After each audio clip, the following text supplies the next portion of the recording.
We got out of the sewers, got flown back. What's his face couldn't pay us, so we got a deed to a haunted house instead, and we stayed the night at the tavern to go deal with that in the morning.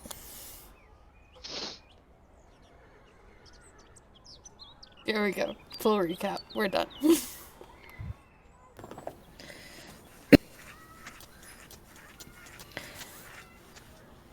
Sorry. That's it.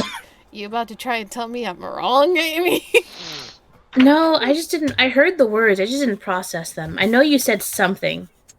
Most of it true, but with the usual Z snarkiness. So can you repeat, like, the cliff notes of, like, yeah, you guys went to the sewer. Got out, flown back, no money, deed to house. Staying in. Yeah. Those are the major points. Found the correct red-headed guy. Took him to burnt out Volo, who was like, "Hey, have a house. By the way, it's haunted. By the way, there's no money," and then left. Well, it wasn't just a simple leave. It was a very all of us threaten him, like maybe break his kneecaps kind of leave, and then it was like, by the way, it's haunted, and then he ran.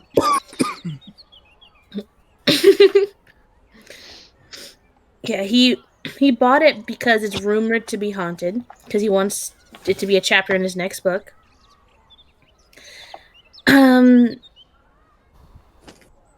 Yeah, he told you all to meet him at one of the at a courthouse in the castle ward at noon. And that he has an appointment already with the magistrate's Silmerhelf, who to like Silver Health? Silmerhelf. Here, I'll type it out.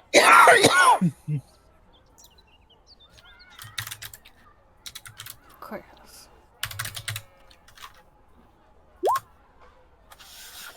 The Magistrate Silmerhelv. Yes. I thought you were saying the Magistrate's Silver Health, and I was like, what? No. What is that, a title? I got you. To do all the deed transferring.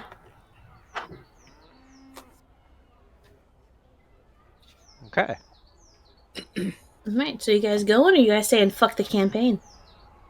Fuck the campaign. Headed straight to the underground. I think that we should go to the house, unless we need to stop somewhere first. Well, we have to stop at the courthouse to get the deed. Yeah. So we can go to the manor. No, I mean, like, stop as in get items outside of that. Like, obviously we'll do the thing to go to the house, but we don't need to do anything extra. Mm-hmm. Okay. Cool. Then, yeah. Let's go fucking get a deed, and then hopefully that is exactly as simple as it sounds. Though with the reaction, it might be more complicated. The deed might be inside of an alligator. Write that down. Okay. I just asked because you guys, most of you wake up in the yawning portal because you guys stayed the night there. So I was like, yeah, you guys are at the yawning portal if you want to do something, because it's at noon, so you have the morning to do whatever the fuck you want. Feyre sleeps in. Okay, so Feyre's getting up at 11:59. Yeah, that is my fantasy right now, so that's what Feyre's gonna do. Okay. Is Feyre sleeping in? Does anyone want to do some morning things at the yawning portal before you all head over to the courthouse?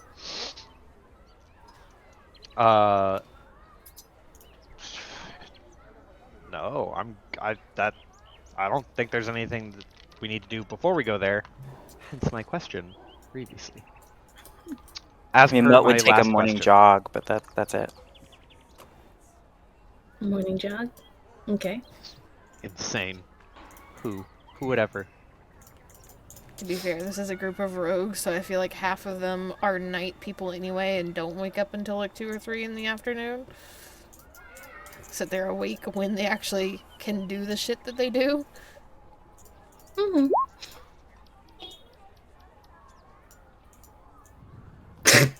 Oh yeah, do you want to have Rose say "fuck y'all, peace"? Yep. All right, yeah, it's the morning. Everyone's there. Fair is sleeping. Oh, Is she doesn't everyone- even tell them. She just left in the middle of the night. Oh, okay. Did she leave a note that's like, "Dear everyone, go fuck yourself"? Yeah, she's basically that. She sold her part to your guys' deed to somebody else, basically, and she fucked off. Bitch.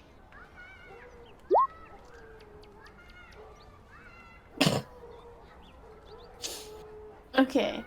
Yeah, as you guys find that note in the morning, Rose gone. Very eloquently but devastatingly written note. In very few words, Rose manages to be mean. Sounds about right. Alright. You guys get up at your own pace. You've got time. You make your way from. I believe the Yawning Portal is either North or Sea Ward. Anyway, you move to Castle Ward. And you guys arrive at the courthouse with little to no trouble. It's noon in Waterdeep. The streets aren't crowded, but they're busy. There's people walking, talking.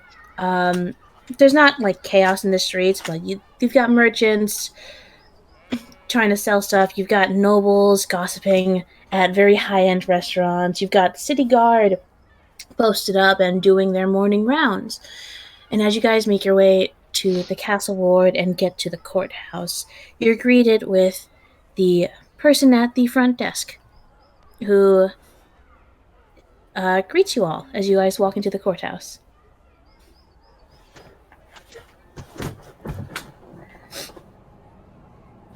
Feyre just looks at the collective band of I should not be talking to people and steps to the front of the group. I think we're here for a deed. Where are we going for that? Do we need to talk to a judge? Do we need to talk to somebody like in particular? And she starts like waving the rolled up deed around.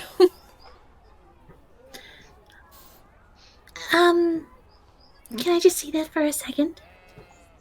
You're not gonna steal it, are you? She looks down.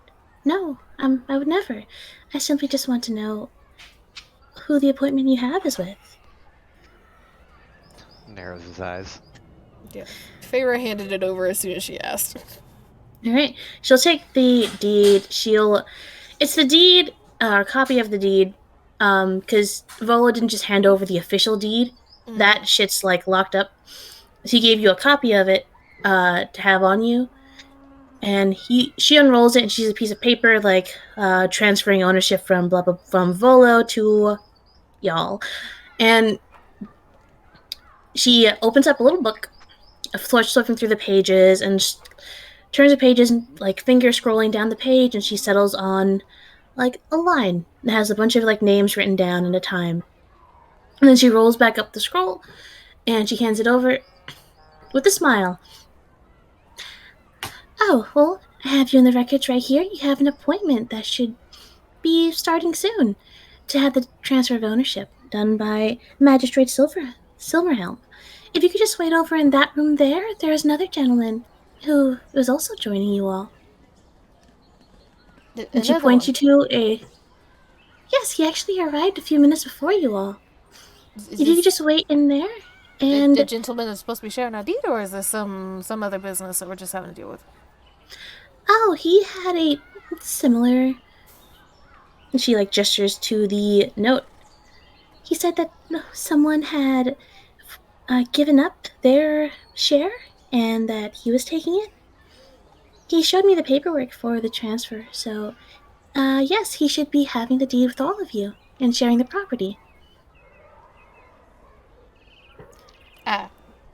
This is a trap.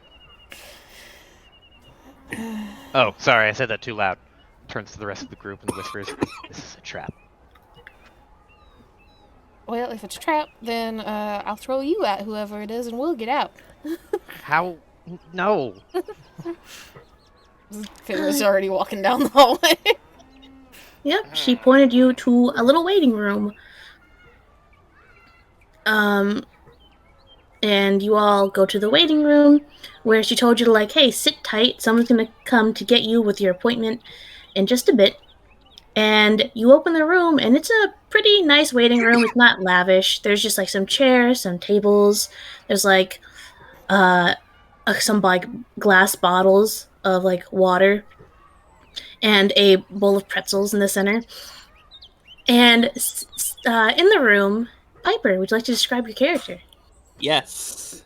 Sitting in the room, cross-legged, you see a young man, about 2, playing a harp. But as he's playing it, you can hear like the sound of a flute instead of a harp being played as he strings the notes. On top of his ears are 2 animal ears, and you could see a long flowing tail from behind him. He is dressed up in a very fancy suit with white gloves and a red signet ring on his finger, and a pair of glasses over his 2 light blue eyes.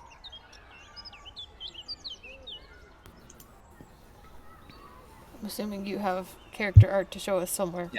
Yes, I do. As soon as I find the channel. Character pictures, third one down.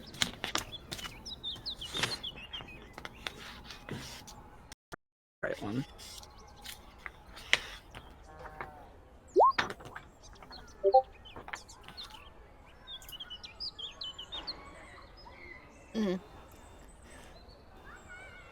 Feyre just like looks him over for a second and looks towards Mutt who's sniffing and then looks towards 13 and just sighs. And he's playing like a, did you say a harp? Like a whole ass harp? Like more like a mini harp, like a lyre. Oh, okay. So he's playing like I was about to say this dude is playing a giant ass harp, and it sounds like a flute. Yes. What kind of JoJo's ass intro is this? I thought you hated JoJo's. As he's continuing to play it, it goes from a flute to a violin, and then to a piano. 13 like pokes Feyre in the leg. Just goes, is his instrument just fucking broken, or is that just me? I don't know if broken's the right word for it, but something.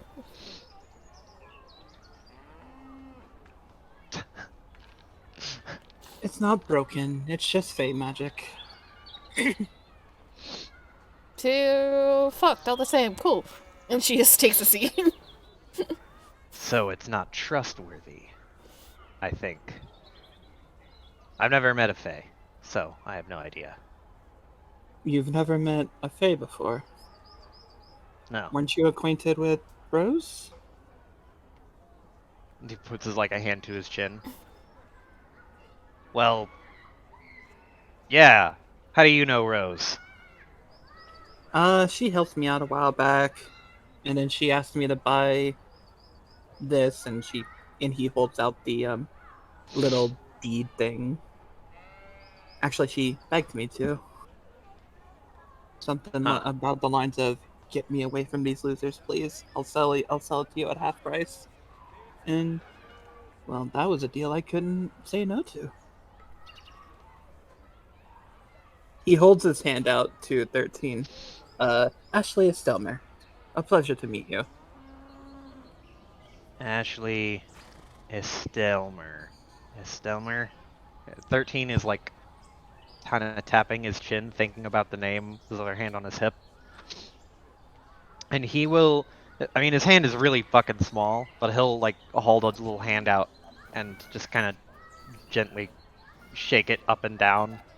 Mostly for the the sake of just doing the gesture, Yeah. it's not like a very it's not a very strong shake. He's not going to expect a strong go from you, so it's fine.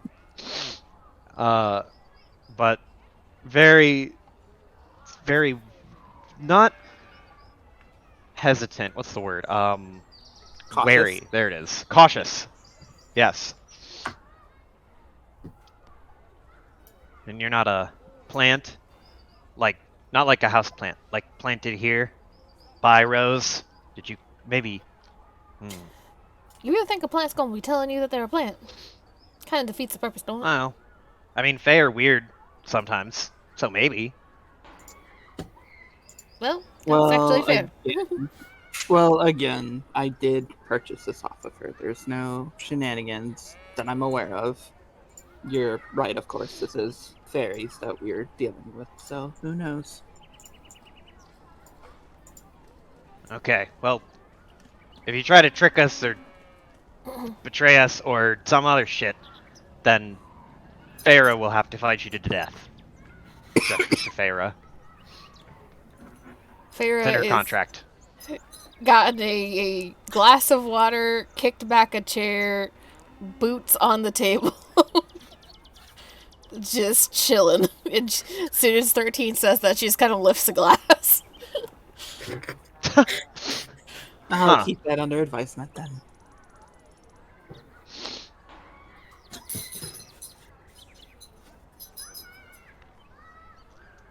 So, Rose tell you that this place is haunted? Because it's apparently haunted. She mentioned something along that nature. It doesn't really bother me that much. If anything, if we can excise this spirit, it'll be much more profitable.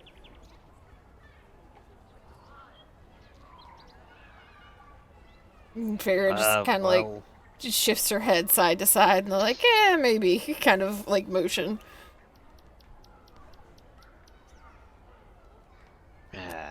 Mutt is like eating the pretzels under the table. 13 is watching him eat the pretzels under the table with sheer disgust. Just revulsion. Like, why is that thing here? Why does it have to be here now? This is gross. But he doesn't say that. That would be mean.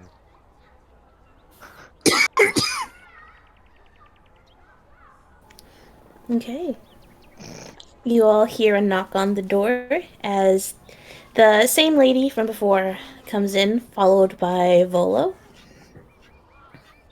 It's like, if everyone is ready, then the magistrate is ready to see you all.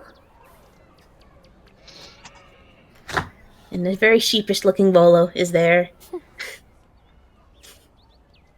Farah will get up and follow her out. Get up as well. Yeah, but we're all just going with it now. All right. 13 keeps his eyes on Mutt to make sure Mutt doesn't pull some bullshit. Mutt will follow. All right.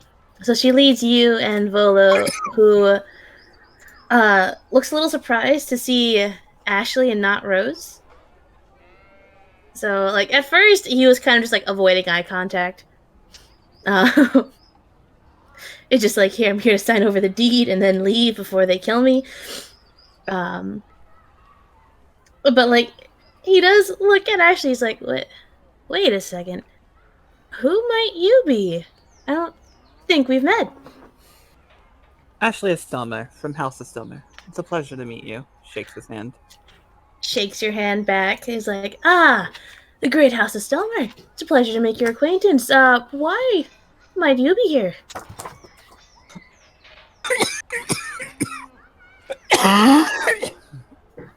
Rose happened to sell me her portion of the deed. That does sound like Rose. Well, happy to be doing business with you. He looks to the rest of the group. Apologies again. You are forgiven. Waves his hand. Thank you. This time. Gulps. Okay, don't worry about the transferring fee. I've got it. Rainier and Floon are helping me out with that. But once we sign the papers, the property will be yours. To do with as you please. Cool, we getting keys with it today? Oh, absolutely. Once we sign the papers, please map to it the address, your name on the official deed, a copy of your own deed to keep with you. Should be getting everything. Fair kind of gives a little curt nod. All right. Well, signing away we go. And he marches forward into the room. Sip 13 follows suspiciously. It's just 13's default setting. This is Suspicious. he doesn't like. There's not any. There's a lot of worry now because he's like maybe this whole house is a trap. Maybe this whole thing is rigged. If there's no money, maybe there's not even a house. Well, he'd be spending a lot of money transferring a fake house to us. It'd be an elaborate ruse. You're right, it's so elaborate I wouldn't be able to fathom it. Favor's just impatient to get back out of the courthouse. Yeah. You guys enter the room and you see the magistrate, Silmerhelv, is sitting there in very, very fancy, elegant white and silver robes and sitting at a desk. And she gestures for you all to sit down in chairs. And she starts, writing down the papers. Volo speaks with her. They chat. She reads you all the property information, blah, blah, blah, confirm all the legal shit. Volo slides over a 25 gold pouch to her, which she takes and deposits into a safe. She crosses the T's, dots the I's. She gives you all a piece of paper for you all to take turns signing, and do you all sign? 13 will make a little paw print. After reading it thoroughly, Yep. Well, taking like 10 minutes to make sure all the clauses are correct. Yeah. Pharaoh would skim through it quickly too. 13 doesn't care to read because if it's a contract he doesn't like, he'll just ignore it. And I said paw print.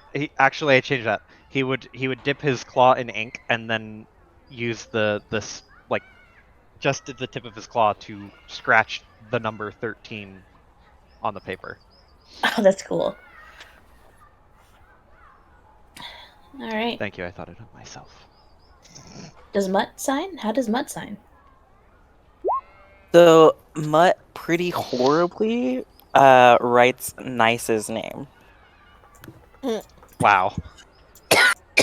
Pharaoh will look at that, see that he wrote Nice's name, and he'll just sigh. And like, if Mutt will let her, she'll very carefully just kind of pinch his thumb, put it in the ink for a second, and put the thumbprint on the paper. I'll just as you're doing this, look up at you smiling. Aw, he thinks he's people. Light growl. The cat says it. Just watching this whole exchange was it's kind of cute when you just kind of don't pay attention to how, just waves vaguely at Mutt. Oh boy. See, when you keep talking like that, you're just asking to get eaten. You know that, right? You deserve it after a point. Looks up at Farah. Just listen. If I have to be trapped in this whole situation with everybody, then I'm gonna make myself comfortable. And he crosses his arms. Who says you're trapped in as- this situation? You could leave. He just looks at you like, that's not really an option, and like almost like you're crazy. Just, no. That's it. Okay. Moving on. All right.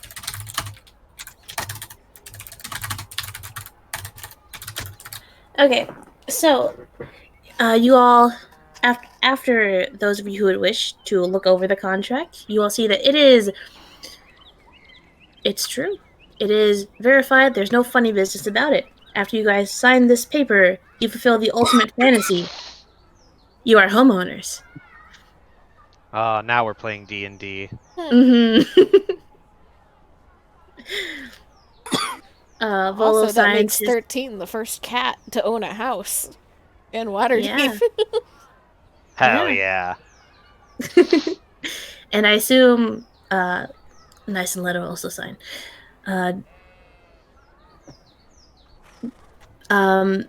So you all sign the paper as Volo signs his piece of paper relinquishing possession of the property. You all sign yours paper getting possession of the property. You get the deed, you get the address, you get the keys. And just like that, the magistrate congratulates you all, shakes your hands as she hands you each a copy of the key.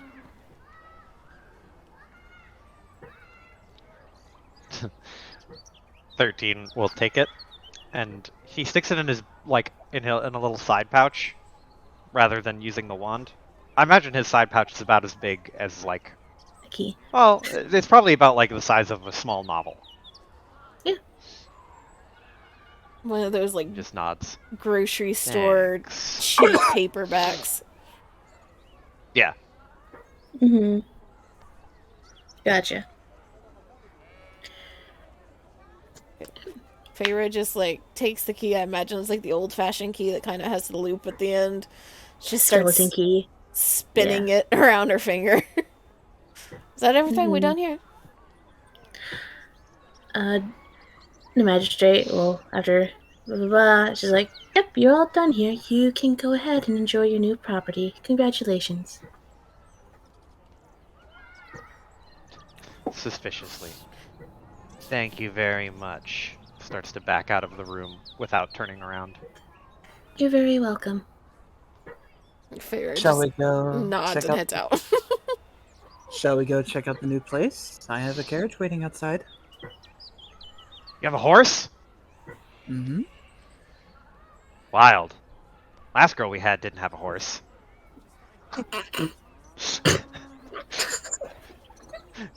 Walks out.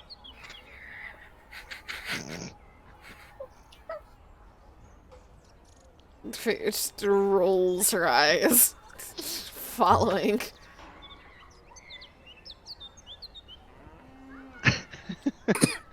Yeah, he takes you to just like the side of the building where there's a middle-sized carriage. Lets you all in.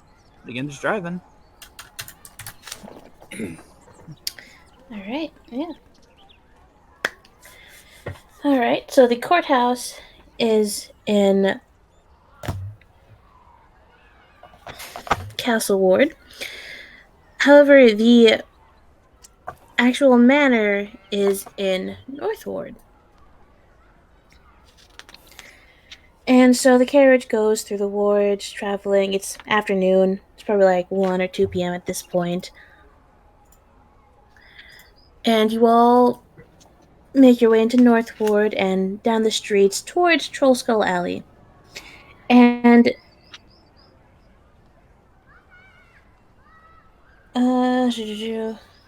whoops, sorry about that.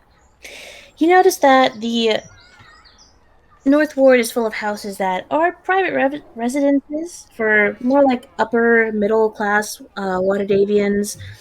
You know, the kind that can afford housekeepers and groundskeepers and nannies and stuff, but there's also places of business scattered throughout. And as you all turn into Troll Skull Alley, you find that. Oh, I can take you guys. I have a map for this. Haha.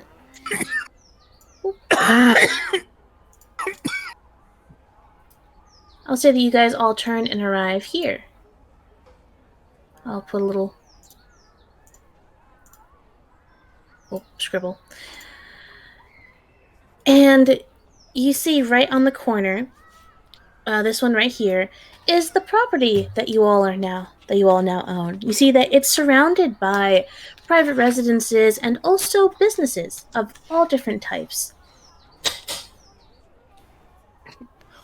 And you see that the manor is quite impressive. It's 4 stories tall, it has boasting balconies, a turret, it has 5 chimneys, and you see that it is one of the grandest buildings in Trollskull Alleys. It's a shame it's abandoned and in such disrepair that you would need to renovate it. The windows are broken, you can see some of the roof, some of the siding is broken. You can see into the building from there. Nothing that would prevent you from staying there. It's just exposed mortar and not proper siding in some places. The bushes around it are unkempt and overgrown. It looks functional. It just does not look very nice from what you can see from the outside.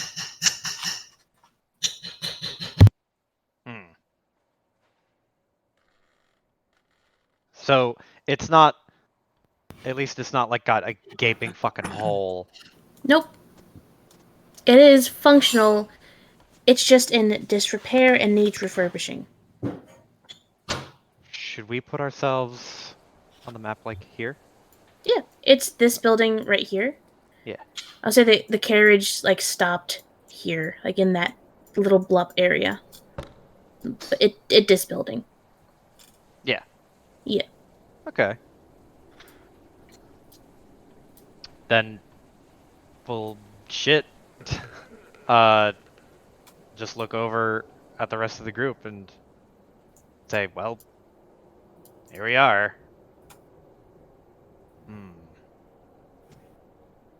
Well, I was told it would be a fixer-upper, but nothing that we can't handle.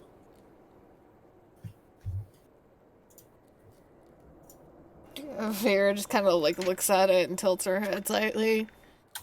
And there's like this moment of like confusion and thoughtfulness before she just kind of shrugs.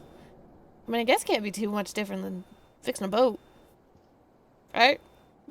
What do you know about fixing a boat? I'm a fucking sailor. Oh, yeah. 13 just dismissively. It's gonna take a lot more than simple repairs. If you want it to restore it to its glory, you have to think about what products to use on it, how to get furniture to match the area. It's an entire process. Well, But you can do that to you me. have fun I'll with take that care of then. I only care about not having to pay for an inn every night. I will happily take care of that.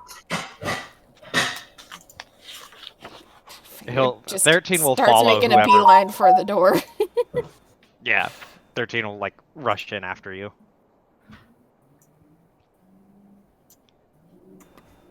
All right. So you guys enter the thing. You know what? I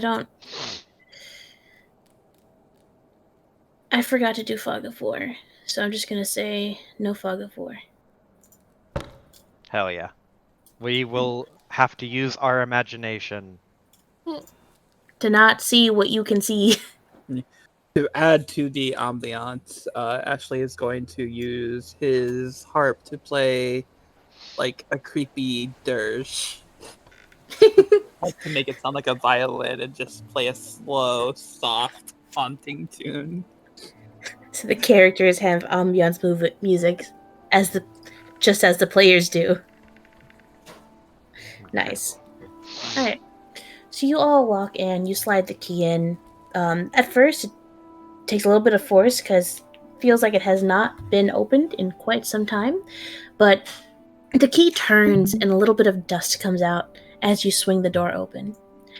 And what greets you is the remnants of a tavern, it looks like. There's broken furniture, there's missing floorboards. This is the front door, by the way. This is the front? Yeah. Yeah. What's this? Probably stairs to go up, it looks like. Yeah. Oh, Don't worry about it. okay. Yeah, those are stairs. But yeah, that's the front door. I was saying, oh yeah, it's an abandoned and neglected tavern. Floorboards missing, broken furniture everywhere. There's cobwebs. And the place seems empty. There is a very thick layer of dust on everything. As you go inside, and sunlight streams in through the windows, showing the dust displacement as you all walk inside.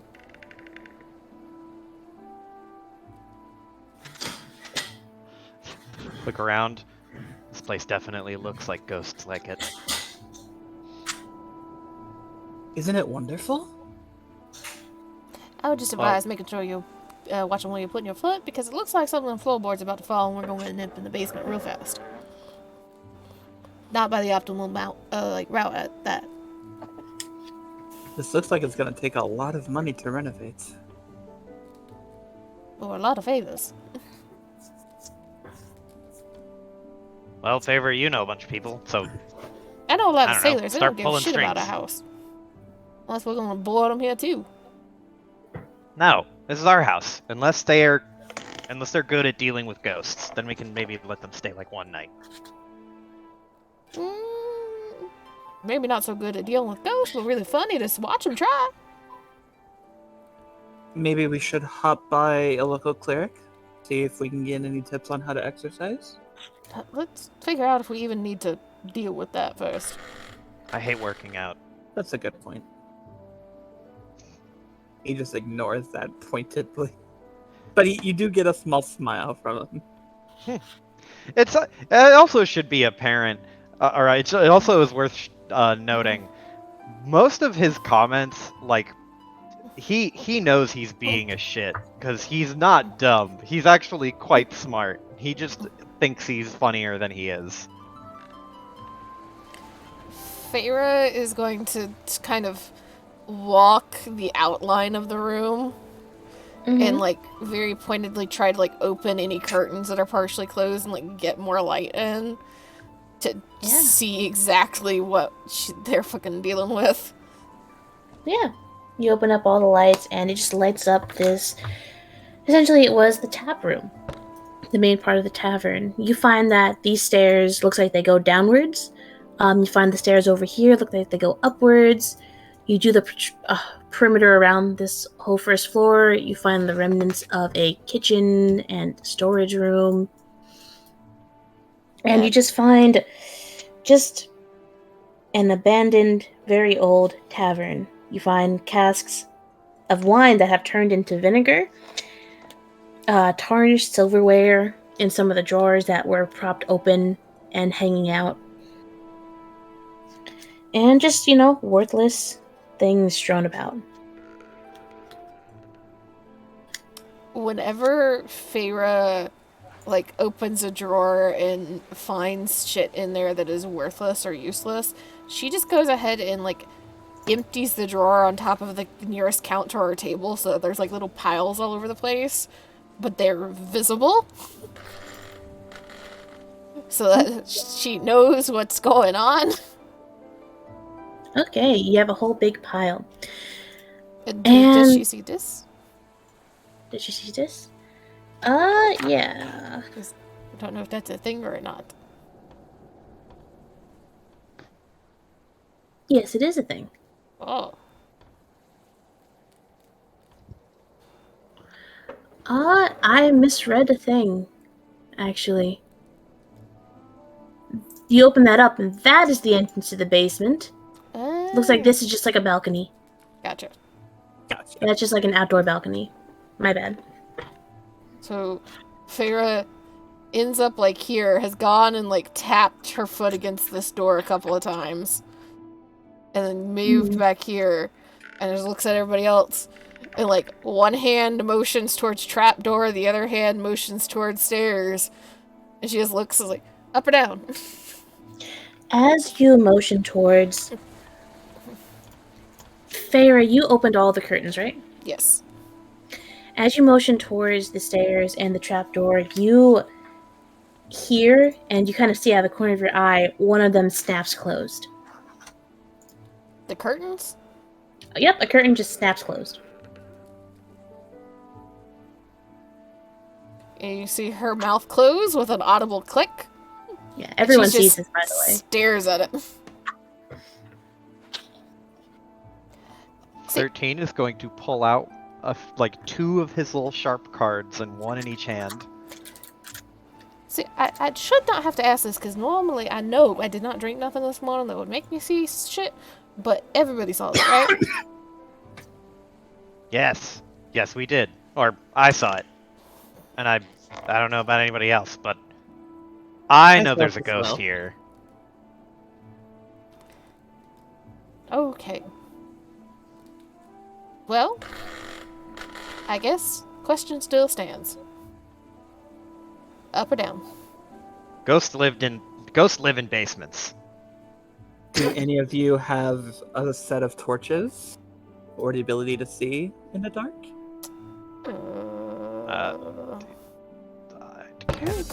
Get a different medium sub. I know cats actually don't. Hmm.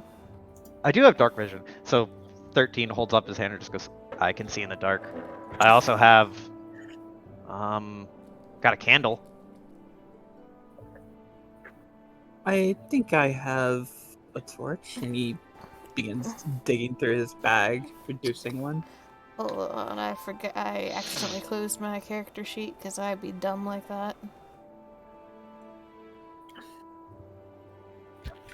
I assume teeth have dark vision. Yes. I was about to say, I'm pretty sure Tiefling do, but occasionally there's that, like, one weird sub-race that doesn't when you're dealing with sub-races. Yeah, it's easier to remember who doesn't have dark vision than who does.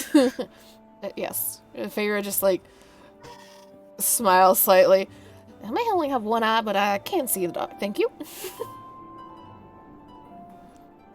Better to ask. Then let us begin. So, down then? Because I only had one person say basement. No, upstairs. Ghosts live in the basement. But we gotta deal with the ghost if the ghost is here. Well, let's go look and see if there's like a cool sword in the upstairs. Feyre will First. turn towards Mutt and Ashley.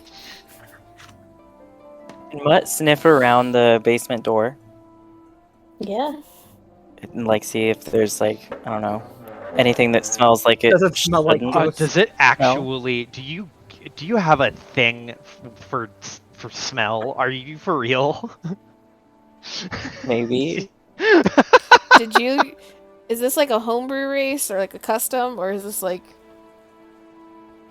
a race off... Maybe. No, it's he has keen hearing and smell. So he has advantage on perception checks that rely on hearing or smell. Okay. You know what? Sure. Roll me a perception, Mutt. Advantage. Yeah, at advantage, because you're sniffing. Please. However, because you're sniffing and it's dusty, Mutt's gonna have to do the biggest sneeze after this. Oh, hell yeah. It's gonna be... Well, no, you're not actually a dog. You just act like a dog. So 21.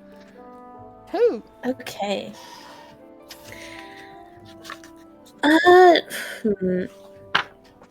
You're sniffing around the basement hatch, right? You smell like... It takes you a second, because this place is old, and has not been used in a very long time. But you do smell like wood and very, very old wine. And like bits of spilled ale. You also catch a very weird scent. You can't place it. It's something, you're not sure what it is, but it's not like it's coming from the basement. You just smell it passively. It's kind of everywhere. It's not like permeating around the basement hatch, though.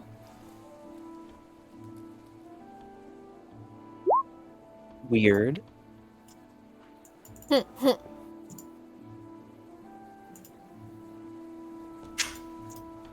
So basement. I don't. Feyre is waiting for some word or motion from both Mutt and Ashley because she has still not gotten anything. Oh, I She- said basement. basement. Yeah, you have only gotten votes for basement. It's just fucking 13 who's like, no, let's go upstairs. You want to go to the coast now? Yeah, also, Mutt, are you going to relay what you have smelled at all? I mean, he would just say like, "It smells weird." Holy shit, it talks.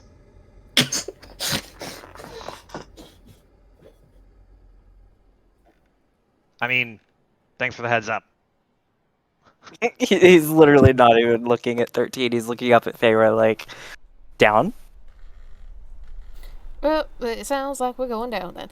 Okay.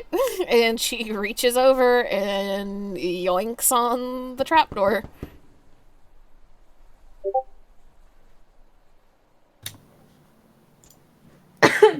How long is this? Okay. You go to you're going to open the trap door, and I'm sorry, that killed me. The knock on the door. Huh? What killed you? 13. The holy shit, it talks. Yeah. Okay, so you open it up, and again, a plume of dust comes up from the darkness, and it takes you a second to blink and adjust. Through the dust that comes out, and you see stairs leading downwards. You can see the floor, but you can't really see much of the basement due to the angle. Ah, it's so gross and spooky. Mutt will go down. Feyre just looks at 13 and shakes it. You were just in a sewer yesterday. And she's just following Mutt. Okay. So, Mutt, you go down first, and you see a pretty small basement. It's not the biggest, but it's essentially a cellar. You see the area up here looks like it has like casks of ale and boxes of that. And then you look over here, the little separate room. There's like a doorway, but with no actual door. It looks like it was a wine cellar. And this place is covered in cobwebs and dust and wine that has aged and dried up. It's not like... You know what? Actually, you're sniffing, right? Roll me a d20. Just like a straight D20. It's a straight d20, yeah. Okay. I'll do that on roll 20. I imagine Ashley is playing this exact same song as we're going down. Hell yeah. As he is playing. Okay. Selma, you come down and your nose just assaulted with like vinegar wine that the wood cracked while it was down here. But you also smell something, and in the wine cellar area, you find about 3 barrels of wine that is intact and like it has been properly aged for a very long time. The barrel didn't crack, it doesn't smell like it's gone bad, it's still perfectly sealed. And you see that the date is from like 300 years ago. Nice. Alright, but yeah, that's essentially in this room.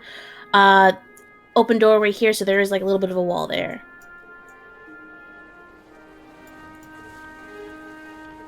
And Feyre will go over and examine those wine barrels very closely. This will get us a nice penny. This actually might be worth the house. I was in agreement. I would have thought a sailor such as yourself would have wanted to keep a barrel to drink, though. Rum's better. Well, There you it haven't is. had 300-year-old wine. Alright. I haven't, but no, but So, it's still something I can when- get a glass and then I can just sell the rest of it, so all the same. When you're exploring the wine, Mutt's gonna go around the wall here and disappear for a moment.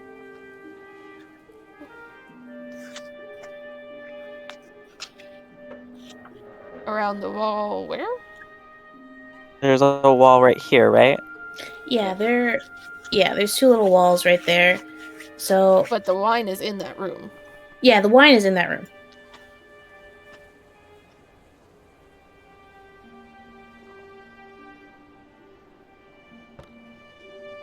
So where is Mutt going? Around the wall. Okay. And the stairs are right here, right? Yep, those are stairs going up. Okay. There's also there's also some like broken barrels over here under the stairs. But other than the barrels, we're not seeing anything else? Or can we roll perception to see if we're seeing anything else? You can roll perception.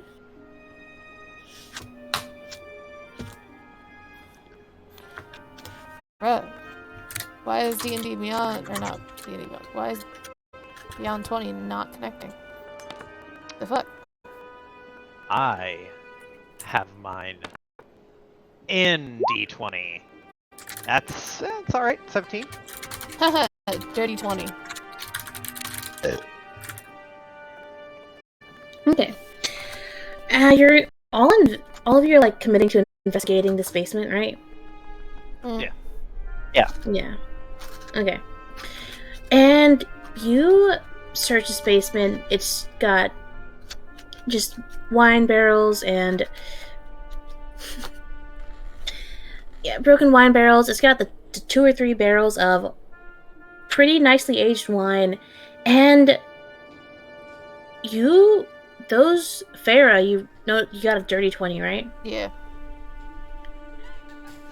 Yes. Yes. Okay. You notice that all of your footprints kind of sink and step to the floor, cutting through the dust layer on the floor. Mm. You notice very, very light footprints, about the same size of a normal person, right? But the footprints are so light that they barely step through the topmost layer of dust, and you would almost not see it. But you're searching this place, and you're peeking around every corner, and you find that these footsteps kind of just look like someone coming out from the stairs to the bottles of wine, to the wine cellar, and then back up the stairs, and then back down the stairs to where the boxes of abandoned ale are, then back up the stairs. It kind of just looks like remnants of that, is what you find. Y'all see Farah just kind of like, as she starts to pick up on that, she slowly kind of crouches down to like get a better look at him. And she's just kind of crouched, like tail slowly twitching behind her as she's examining that. Either this is a very born ghost or this is something else. Oh, for the born ghost. What? Let's just walk up and look at whatever she's looking at. Just looks like the footsteps of somebody that's doing their day job. Or we're just really thirsty. Huh. Is it maybe like not a ghost? It Farah could be just a shrugs. demon. It could be something else. True. Huh. Let's assume ghosts until we get proof otherwise, though. We don't want to overcomplicate things. Yeah. Found anything, Mutt?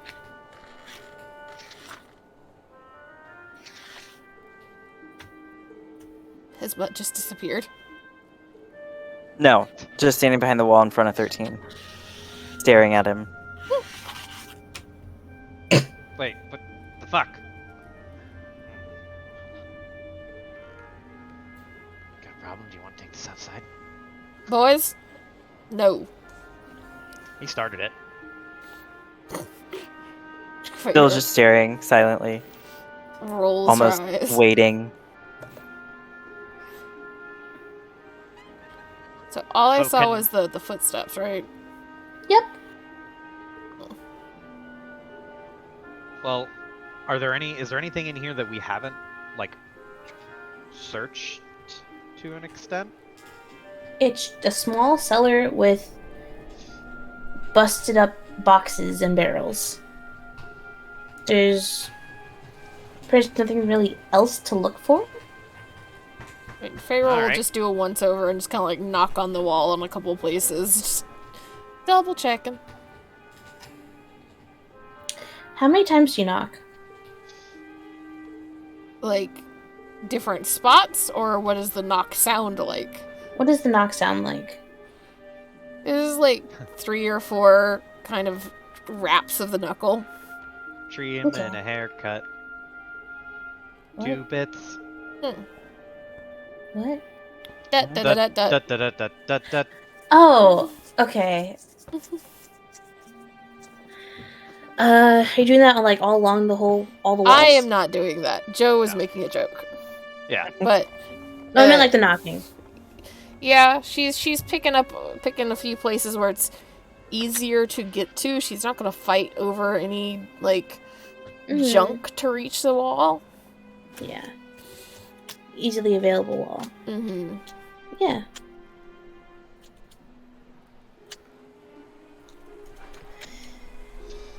Yeah, you can do that. And after like 1 or 2 walls, you do the knock and you step to the next open available wall. You do the knock, you go to step to the next available wall, and before you can even knock, you hear the knock.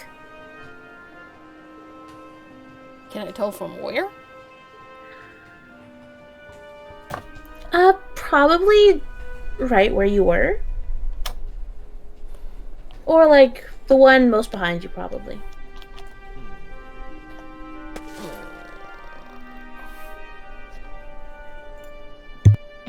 This would be the good time to have a caster.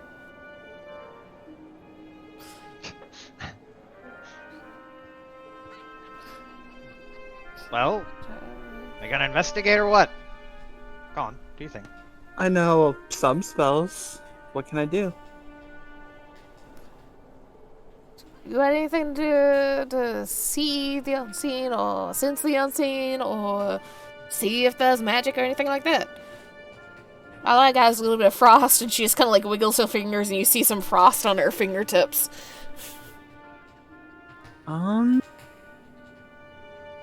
Nothing like that, I'm afraid. Hmm.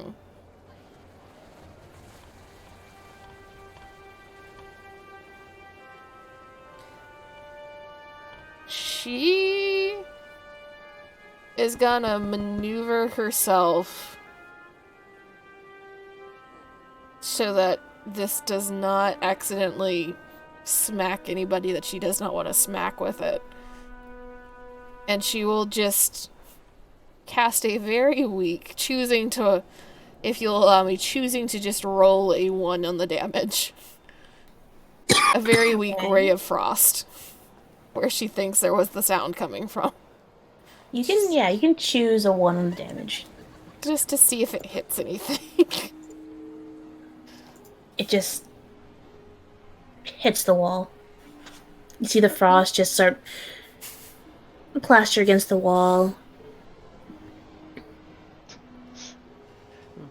13 quietly behind you. You certainly showed that wall who's boss. She reaches the hand that is still frosted over around and puts it over the front of 13's face, so he's just got a face full of frost. Nah. Whisker sickles. Figure What did you snorts. Just torturing 13 for being a shit. What did Mutt say? Whisker sickles. Well, doesn't look like there's anything that's going to be able to be hit easily. And she just turns and starts going up the stairs. Alright. Go up the stairs.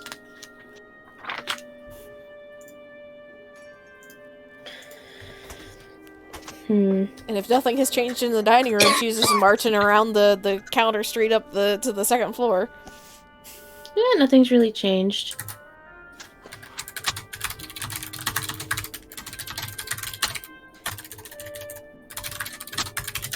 Give me 1 second.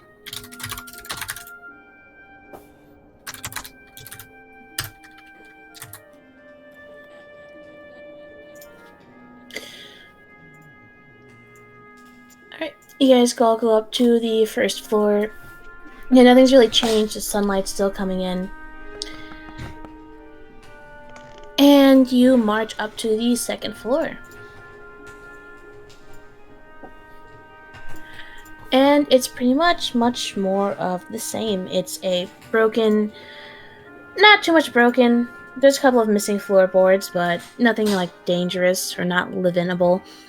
It's mostly just some clutter and mostly cobwebs. And as you open up some of the rooms, you find just cobwebs, dust. You find a couple of like rats that scurry when you open the door. You hear like squeaks as they run.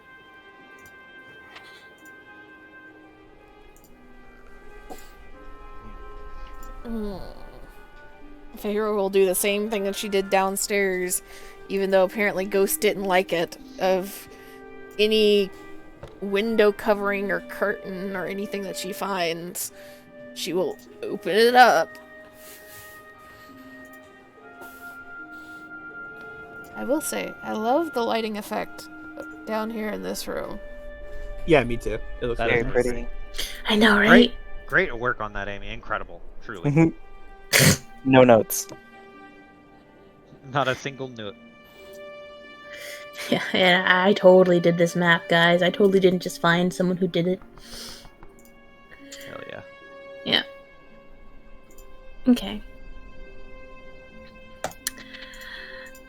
What were you guys doing? Sorry. Going around the floor, Feyre's going around into every Yeah. room, opening curtains. Yep, open up the curtains. And just like how you seen the really cool effect, it's pretty much that in all of the rooms and all of the curtains. You open up the ones on the balconies. The doors have little curtains on them too. All the bedrooms have, and the place gets lit up, and you just see the smoke. Not the smoke, but like the dust in the air.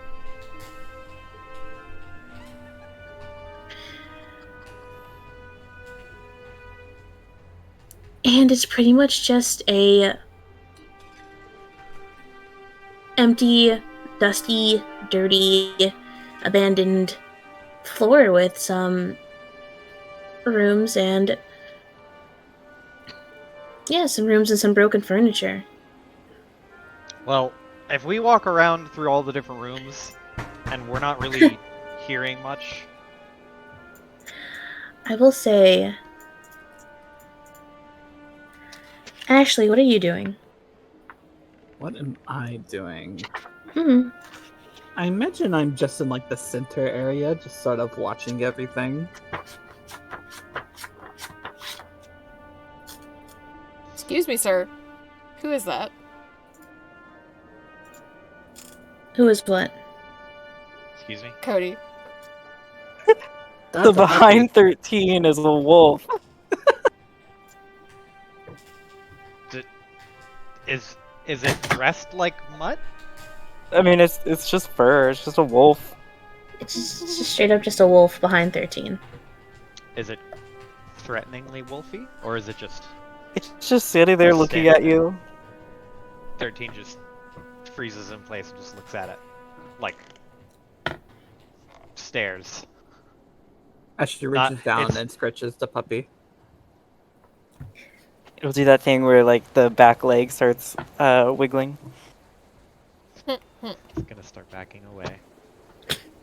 It's not a dog or a puppy. It's a full-grown. It's a full-ass Puppy. wolf. Puppy. That's kind of horrifying to puppy. 13. Mostly, like, even putting all cat shit aside, he is small. Puppy. Okay. All dogs are puppies. Period. Yes. Hmm. So, Ashley, you were playing in the center area, just observing, right? Yeah. You get distracted by Puppy. Giant Puppy with a lot of teeth and fur, but Puppy apparently. And there was like a little table to the right of you, and you and Wolf Mutt, just see that this table just gets tipped over, and it lands right next to you guys. Oh dear. I do not believe our ghost is happy. Or he just really didn't like that table. It could be either or, really. Where was the table that fell over? It's probably like in this corner right here. Yeah. Probably like it was like a little nightstand. It tipped over. Just someone tipped the nightstand over, and it rocked on its like legs before it clattered to the ground. So you back up. You guys, as you guys back up, you see. I'd say 13 is standing on a carpet, right? The carpet in the middle Yeah. of the room. Yeah. Yep. You see, it looks like someone is writing in the carpet, but there's dust buildup, so you can really see. And you see someone writes in the phrase closing time right in front of you. About like 10 feet across, like taking up the whole rug, whole one side of the rug, just write closing time, exclamation point. Huh. And it's written in common? Yep.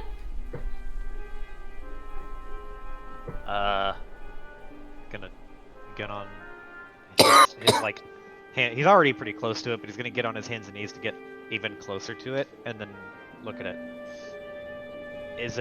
Does it look like it was carved in there with a dagger? Roll me perception.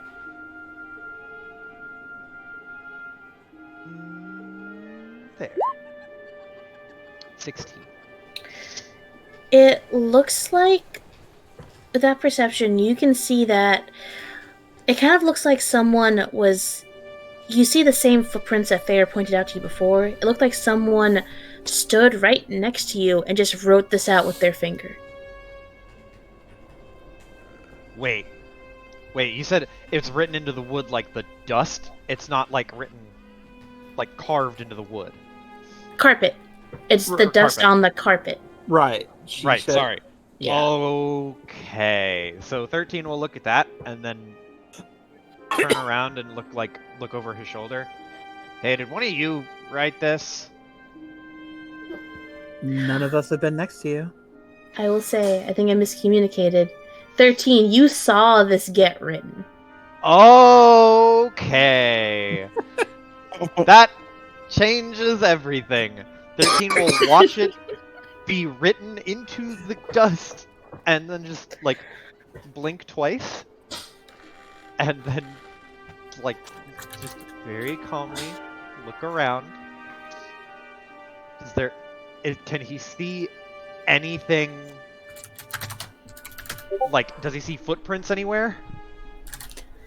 You saw, because Fair pointed out to you earlier, you see the very faint footprints, again, as if like, if there was 3 inches of snow and you guys were going through the 3 inches, this one goes through a quarter of an inch, but it's like a dust layer. It goes very faintly on top of the dust layer of someone standing and kneeling like right next to where 13 was standing.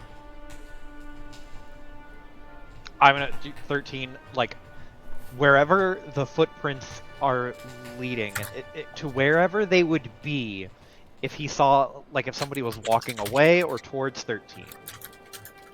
I'm gonna have him throw a card and try to hit whoever it is, provided it's not gonna hit any one of these people. If it hits the dog, that's like dog shouldn't have stood there. Mm-hmm.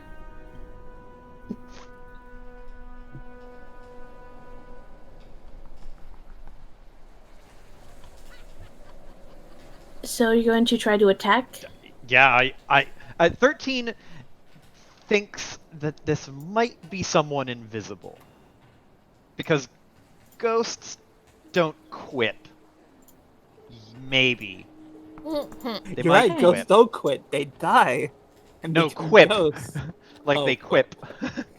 And Okay. closing time is like, it's not like a very clever line, but it's certainly like a kind of like, okay, this taunting us, and I don't think ghosts do that.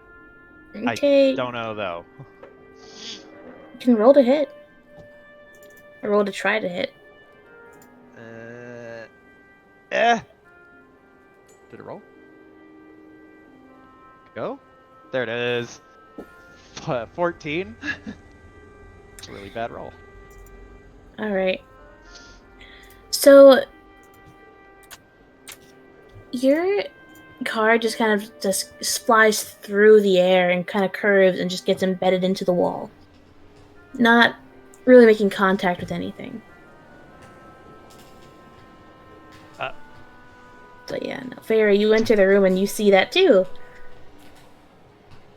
Farrah just like watches the card thunk into the wall, and then just slowly her eyes drift towards 13, and you get that single raised eyebrow. Like, you're doing the same shit I was doing. You little quippy asshole. He looks like is looking around and then sees Feyre look at him like he's crazy and just goes, "Don't look at me like that. Look," and he'll point to the dust writing. Ghost is here. Ghost is 100% here. This is bullshit. I hate this. I thought it was someone invisible. Pulling out 2 more cards. Well, I will say that he's pulling out 2 cards, 1 in each hand, like they're holding them like they're loaded. well, I wonder if that means that it's going to get worse when it should be closing time, or if that's a threat for us to get out. Or both. Well, shit if I know.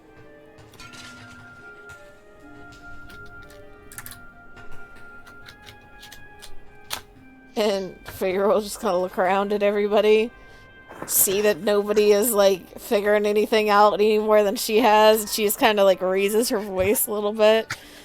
You don't have to be a little bit more specific if you want to try and do anything, because this ain't working right now. We're not communicating very well, Ghost. Well, maybe there's something in another room over here? I've walked this floor. Well, I mean, is that? I'm assuming those are staircases going up to an attic space in the room that Gil is in. Yeah. Or the 3rd floor. Yeah.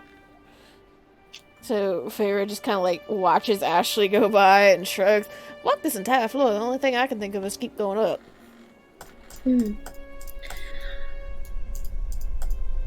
You see that right next to closing time, after Feyre, you say your line, speaking to the ghost, and after Ashley goes to investigate the other room, you see that it looks like the number 13 is drawn right next to closing time.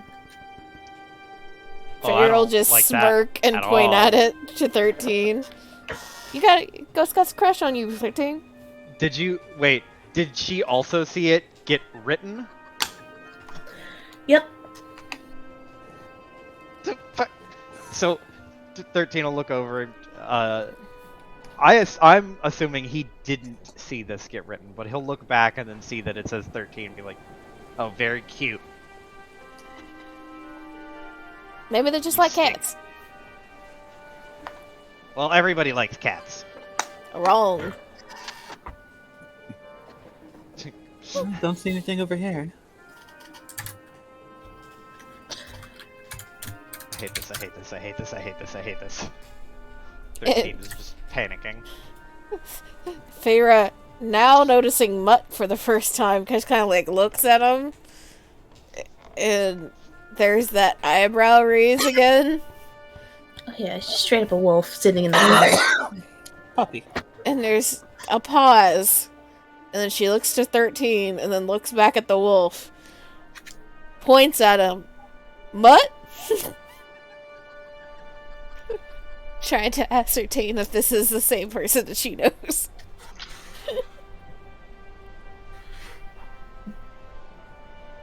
Cody? The wolf will bark. It like agreeing. And you get a single nod and a turn on the heel. Well, let's keep going. And she starts heading towards the stairs. What the fuck? Softly and with feeling. What the fuck? Roll 13. Roll me a perception. Well, Feyre. Hey. Okay. What about Feyre? Sorry, no. Feyre, you go up to the 3rd floor.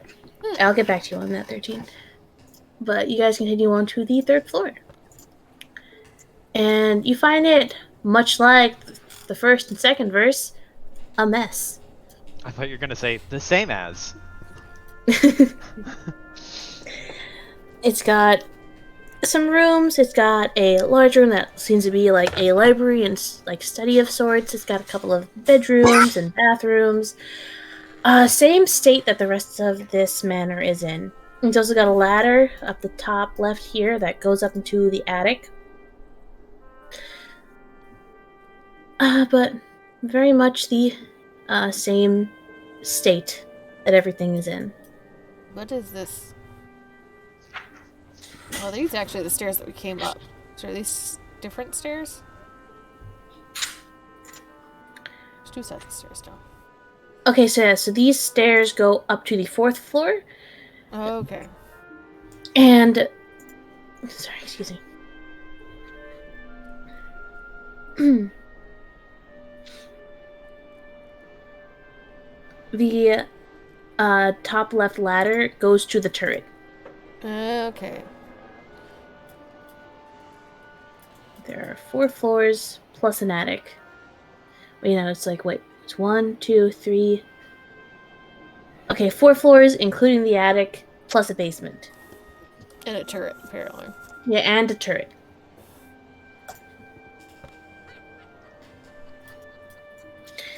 floors, basement, attic. This is This is the 3rd floor. so now the only thing left is the attic. Fuck! The attic and the turret. Oh, that's true. As you guys walk up into the 3rd floor and start walking around, you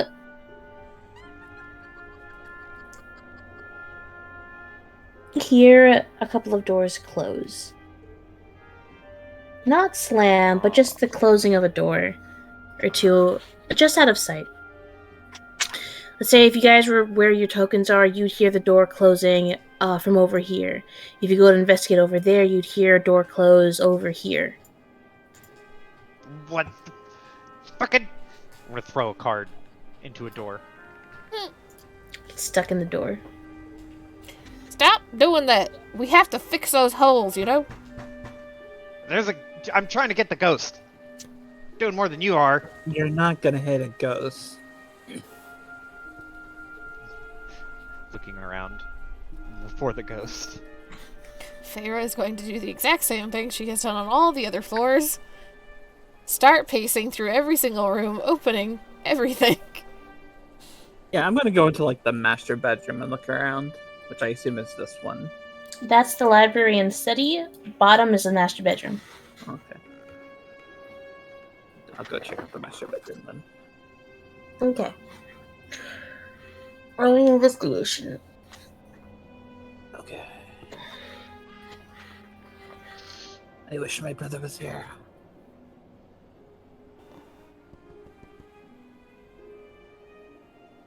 That's a 13. Yeah, I know him.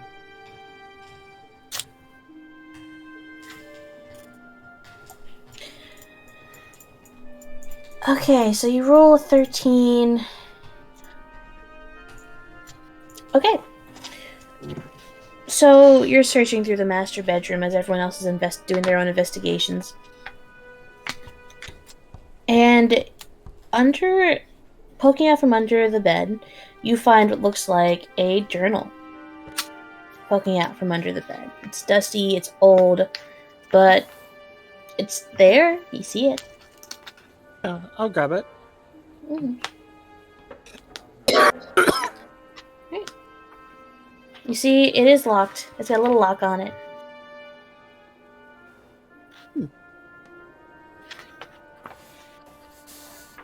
I guess I'll pick it open. Alright. Roll me these tools.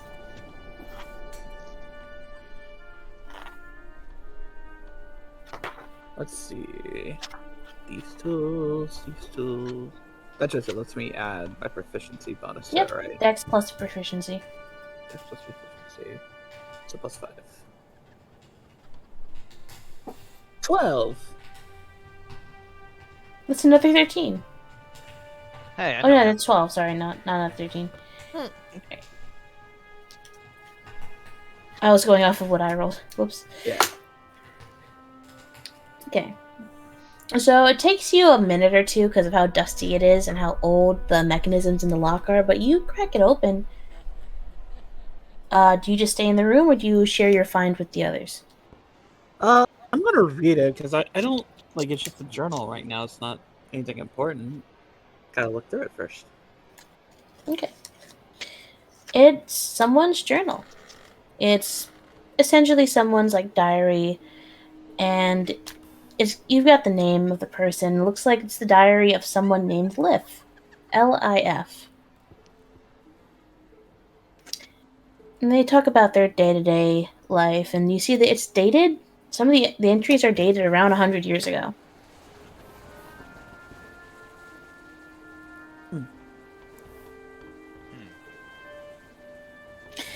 Everyone else who are walking around investigating, ghost hunting.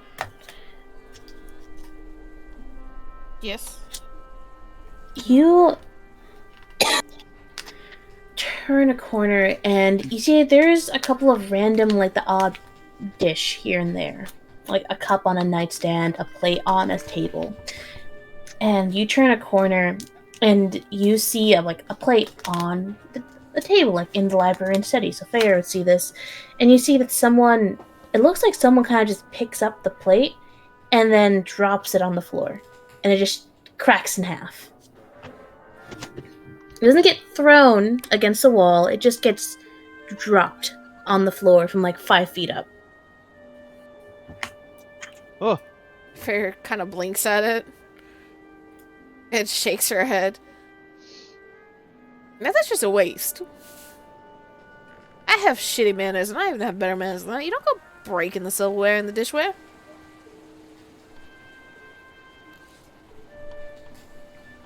stop sassing the ghost. Stop attacking the ghost! We're trying to get rid of the ghost. I think the ghost name is Lif. I call out. Oh, Liv, stop!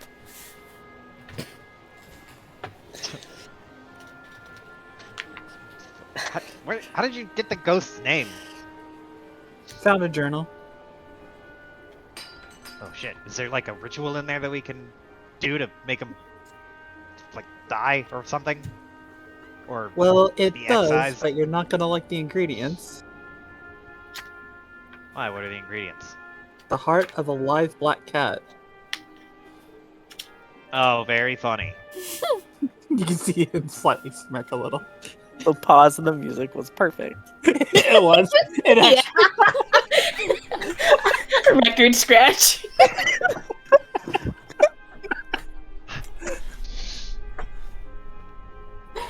I'm assuming there's nothing interesting other than moving shit, though, in the library. No, nothing really of note.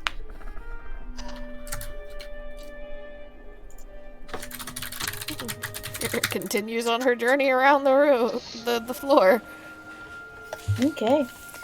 You continue your journey and you pretty much the same thing. Happens, you hear sounds, you hear a curtain, see a curtain close. One or two plates get broken in front of Ashley and Mutt in 13. She is now annoyed. Every time she sees the curtain get closed after she has opened it, she goes back over and opens it again. As soon as you fucking turn away from it, it gets open. It gets closed. Pull the curtain down. See the curtain just fly up against the window. 5-minute back and forth with the ghost about curtain open. Whisper to Ashley and Mutt. It's like, is she losing to the ghost? It looks like it, yes. Not sagely. Walks away with curtain. A glass, like an empty cup, rolls in front of Farah. Farah, make me a dex save. Character sheet again. Why do I keep closing it?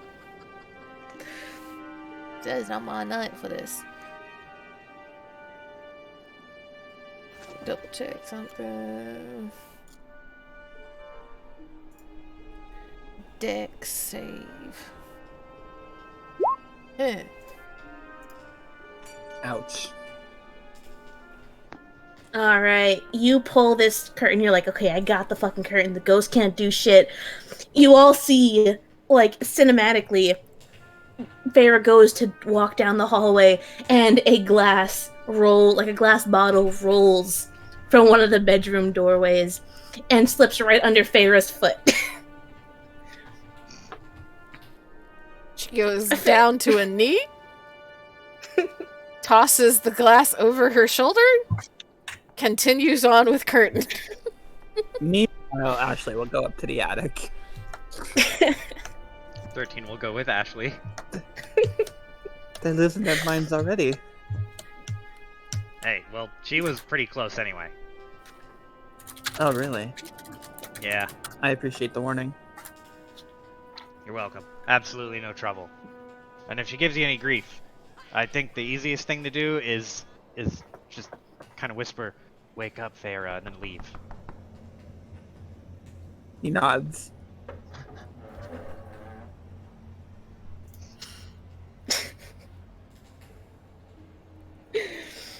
You guys all go up to the attic.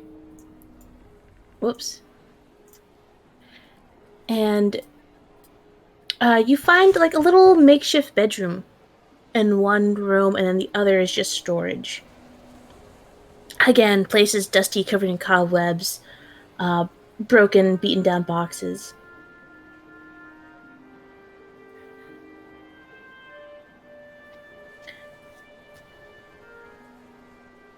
Let's see. If my big brother was here, he'd want me to get my hands on everything I possibly could to look for clues.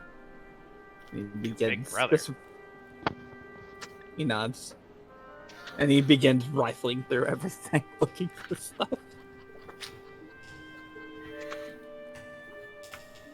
Like, questioning, like, who the fuck is your big brother?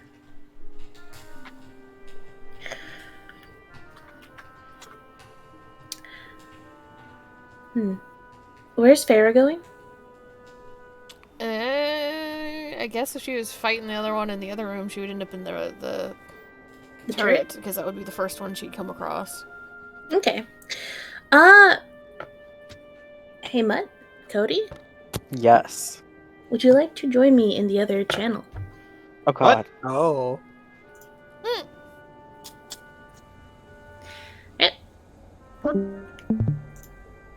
Everything is fine. There's nothing to worry about. Lies and slander. Oh, thank goodness. I was really worried for a second there. Thought there'd be something to worry about.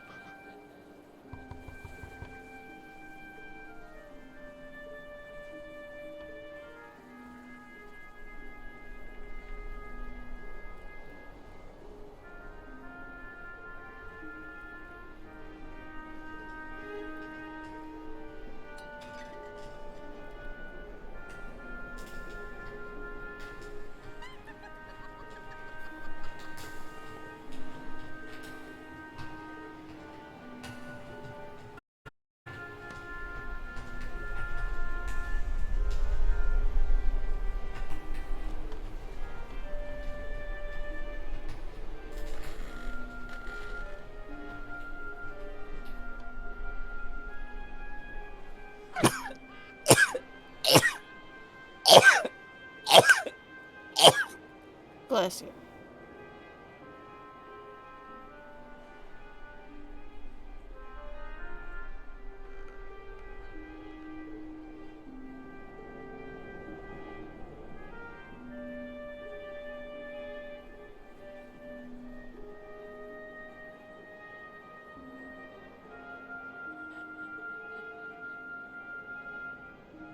So how is it the cat becomes sentient? Did somebody use the awaken spell on you? No. It's kind of a complicated story. But no. But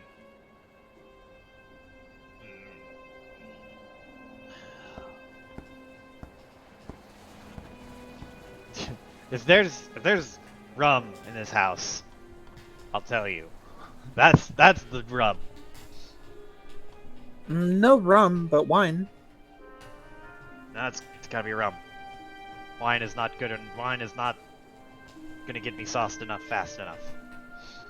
Well, it's like I told Farah, you haven't tried 300-year-old wine yet. True enough. I am also very small, so.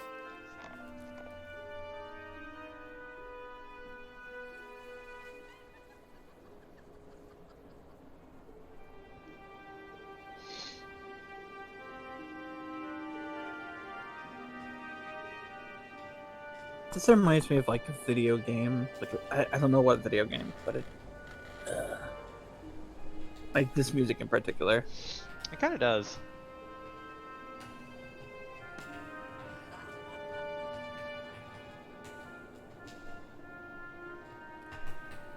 When I was younger and with my mom, we used to play the Nancy Drew series together.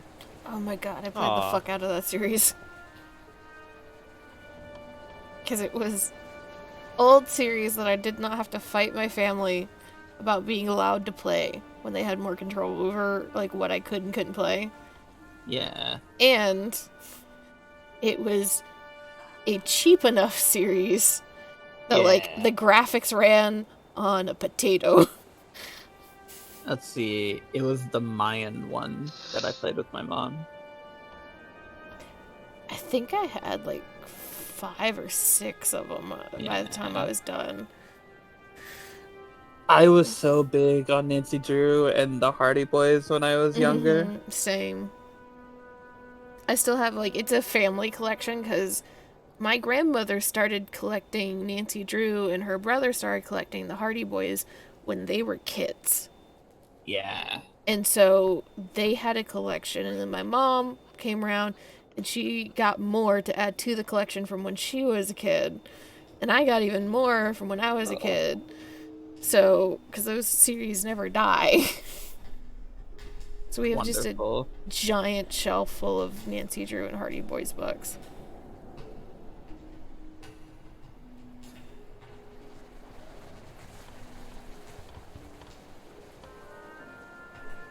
What a callback.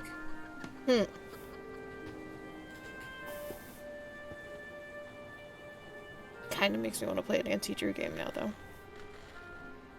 I didn't even know Nancy Drew had games. Oh yeah. Huh. There's probably like 25 or 30 at this point of their point and click mystery games. They're not bad either. It's like they're really No. well written. They're genuinely, they can be genuinely confusing, genuinely surprising, some really good puzzles in them. And for a point and click that, or at least what started as, I think they have gotten far better through the years because they've continued to be around. What used to be a point and click can run on potato game. Some of the voice acting was even really good. Yeah. Huh. Yeah. I want to run like a mystery type scenario, but I'm forbidden to. Iris has forbidden me from running mystery Why? Oh, why? because one of my favorite series is a very hardcore mystery. And I would take a lot from that and it would confuse the fuck out of everybody.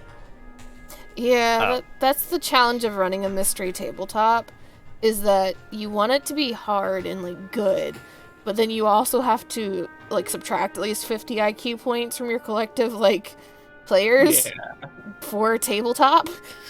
Truth.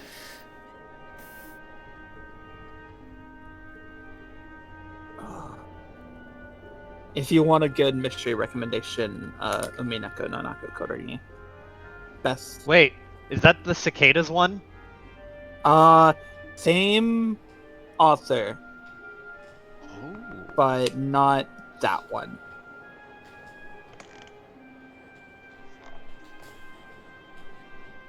I remember It getting is obsessed my with that when I favorite was in story.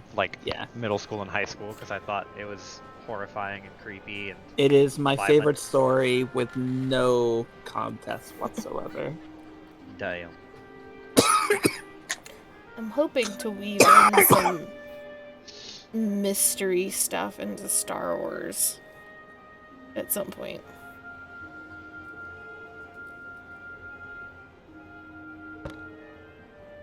Give y'all some shit to figure out as a collective.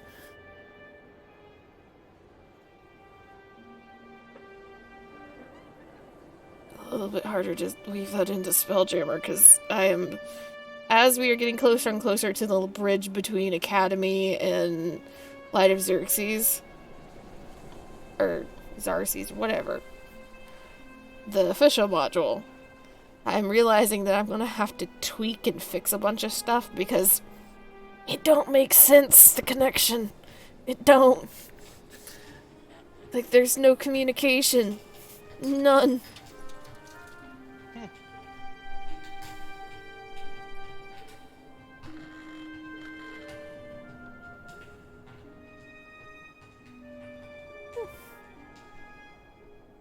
Well, Mutt is human again. I don't know what's happening with Mutt, but it is giving me pause and concern. Mandy comes back next time, is like, sorry, your brother's dead. Oh, well, fuck.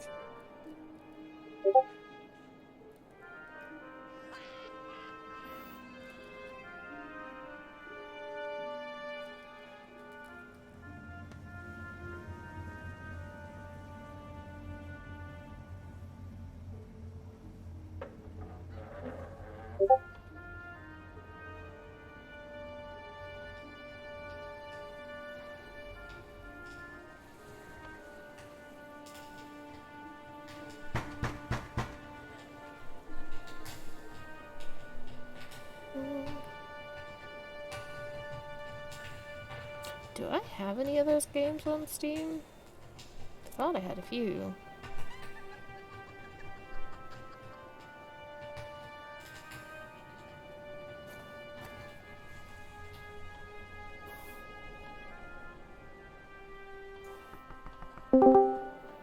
Ah, Ooh. So you rolling up a new character? No, but Mutt is like running out of the room. Hmm. what Right. the fuck? Yeah. Does it? Wait, what about the wolf? Oh, I needed to talk to you guys. Um. So that diary you found, you need to put it back. What? What? Where? What? She just pushes, like, starts looking around, and shrugs and just goes, well, first off, I don't have it. And second, Farah! Farah! Cannot hear Basically, you. Terrence he's in the just- turret. Yeah, just screaming like, Mom! I met the Walk back owner. downstairs. Do what? I met the owner. He said Owner? he said he'd let us live here, but we've got to help him fix the place.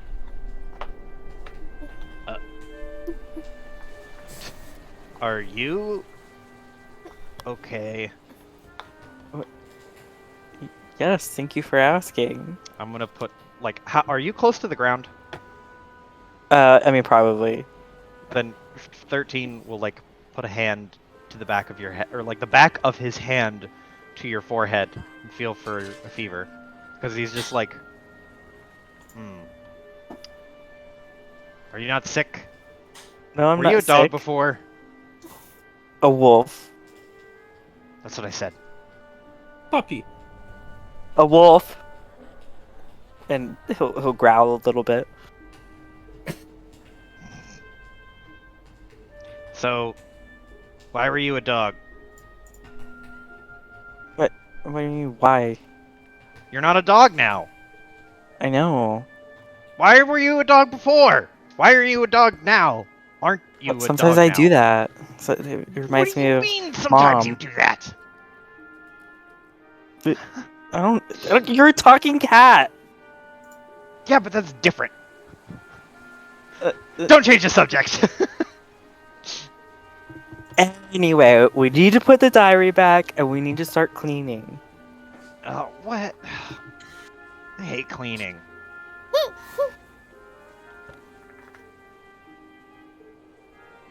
To turn around, like, is there? It's like, look at Ash and be like, do you have an opinion on any of this? Well, I am of the opinion that we should go talk to a cleric, like I suggested earlier. Even if the ghost said that he'd just be okay with us living here? Until the exact moment that he isn't. He was really nice. What? Okay, like, what did the ghost owner look like? And also, why did he say closing time and then make some kind of goo goo Because eyes at me? he wants the curtains closed. He Really? doesn't want anyone to see inside when it's in such disarray. 13 is like, what?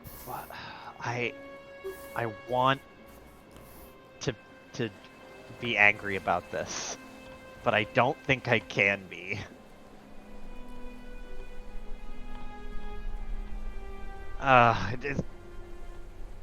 Can you make the ghost talk to us? Can the ghost just like show up? I don't know that he'll do that. Why not? Well, he said at least one of you has manners. Which one of us? He's talking to me. I have manners. Indignant. Well, I mean, you could try to talk to him, and he'll like get out of the way so that you can walk through the door. I mean, I guess he'll go in here. 13 will walk in there. Like he'll look at Ash before that, and then just like shrug and be like, "I'm gonna go see if I can talk to him." Is there anybody in here? I mean, you look, it is an empty bedroom. Just staring around the room. But you do see the same like footprints that you saw before. That walked around, like sat on the bed for a bit. And you see actually that they kind of lead back to the corner, the top left corner, kind of mirroring where Feyre is. Who, if Feyre is done investigating the turret, and if she went back downstairs, she probably would have heard them talking. The mutt talking to everyone. If you want to join back with the party that way. Sure. Okay. So yeah, so 13, you see that there are faint footsteps leading to the top left corner. Then 13 is gonna walk over to the top left corner and look where the footprints stop. And he's gonna just kind of put his hands on his hips and then look at where they stop. Look up and look back down to the footprints and look back up and just go, I don't know how tall you are, but I assume you're like probably right around here. And he's just gonna wave around the 5 foot high mark. Hello? You hear a voice from that corner. And you see like a figure starting to form as you hear, I'm actually a little closer to 6'2". Ah! Just like And, full body, like recoil flinch, like whoo. and you see the translucent figure of a half-elf man with long dark hair, wearing pretty plain clothes. Got like a white button-up rolled up at the elbows with sensible but like nice but like working like pants on with boots, just chilling in the corner, propped up against the wall. There he is, looking back at you. He's like 6'2". You're like at the 5 foot mark. Actually, I'm 6'2". Oh. Wow. You're actually, like, right there, huh? Like, kind of waves his hand. Does his hand go through him? Briefly looks in. Yeah, you can see him, and your hand does go through him, but he fucking jerks away, just like, do you have any? Don't do that. Why would I you was do curious. I was curious. Come on. Can't blame me, can you?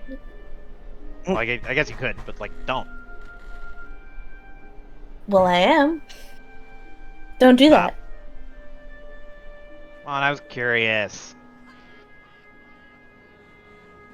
Right. But It's like it's going off in anyway, there. 13 will just, like, look left and right and be like, so, was this, like, your bar or something? I use this manor as my tavern, yes.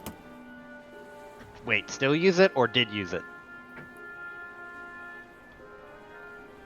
It's not really in use at the moment. But yes, it was my tavern, and it's going to be my tavern again once I get this place cleaned up. Why are you still here? Looks to the door, sees you, points a finger. You. I'm the Oh, reason you're still you fucked here? up. I never Slide out of met the him. way. No, you're not the reason I'm still here. The reason why I'm still here is to fix up my tavern and get it back up and running. But you, points to Ashley, put back my journal. While this is happening, Mutt's filling in favor. Like, I talked to the ghost. He wants us to clean, then we can stay.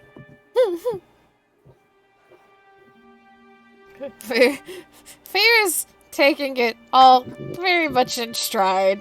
You just see over the top of Ashley's head just the one good eye peek around for a second. And she goes back to standing outside. Just double checking that there is somebody attached to the voice she is hearing. You see him. You know, I hear in the afterlife you can own a perfect version of this tavern. Oh, where'd you hear that from? My magic book.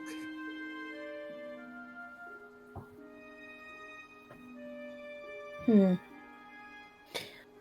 I don't really want a perfect version of the tavern. I want this tavern, the one that I refurbished myself and built a business here. It's been over 100 years. And I have been working to fix this up. Do you have any idea the state this was in previously? Nope. It was a lot worse. Well, I've just been slowly fixing it as I can. I mean, you're kind of taking a while. Do you want, like, a second set of hands? Magic wiggles his fingers. I'm not going to take down help if you wish to help me restore the tavern to what it was. You're not planning on killing us in our sleep, are you? Just calls from the other room. Would you come here? Quit being wherever you are, not here, and come in here. See Feyre's head pop back around the door again and just like motion towards Ashley, who is in the door. I'll easily make room for you to get there. Talking to a Yeah. ghost. Talking to a ghost. It's all good. Yeah. Listen, talking to a ghost. Catch up. I ain't got all day. Bless already told me.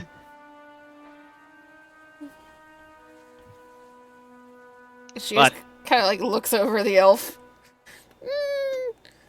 Moment of curiosity, then just standard Feyre bravado. Mhm. You hear Mutt yell from the other room.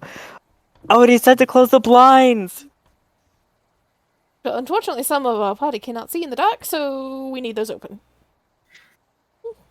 look, the big thing is that we should probably help, like, I don't know, waves a hand vaguely as he talks, like, help him clean it up because he's been doing it for a long time. How long have you been doing it? 103 years.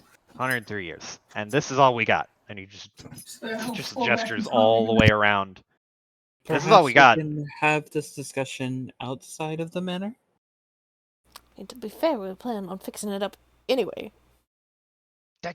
Fucking yeah, I know. I was doing this so that we could, I don't know, like make a truce or something. Peace offer. We help fix it. He lets us live here, and then we don't have to, like, I don't know, do whatever you do to a ghost. I think it's easier in the long run if we do send him home. Ghosts shouldn't be in this world. This is my home. I don't know. We have 5 deeds saying otherwise. Well, last time I checked, you weren't born here. I was. You didn't spend your life fixing this place up, and then spend the rest of your life running it. On the one This hand, is my home. I am technically one of the owners of the deed. But on the other hand, I also issue any adherence to any law because I don't respect the law. So I can see where you're coming from.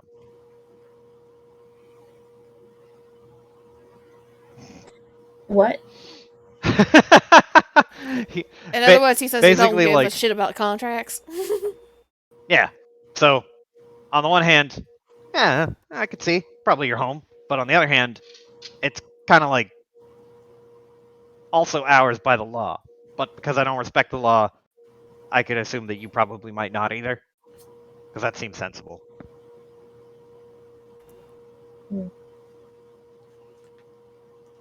Look, all I want is to fix up this tavern and get it back up and running. Can you incite a ghost? You can try. Well, I'm sure he's telling the truth.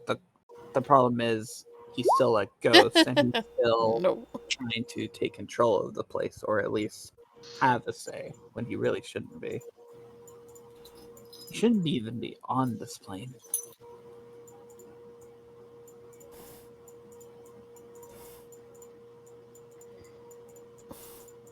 Well, let's say we take 10-minute break. Yeah. Yep. Alright. I want to usher everybody outside so we can talk about this without the ghosts. Sure. Yeah. Yeah. You guys leave. You see him go invisible. And he gone. Spooky.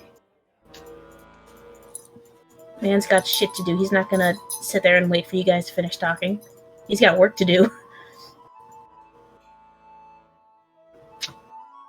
Alright. Meet back 10 minutes. Oh, 10 minutes.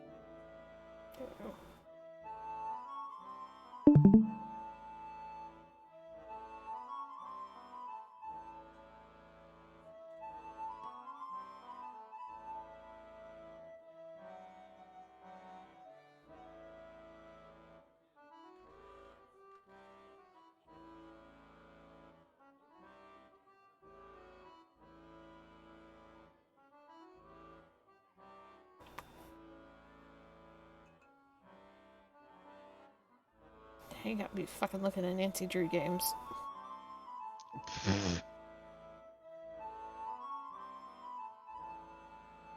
tempted to look up some for posterity.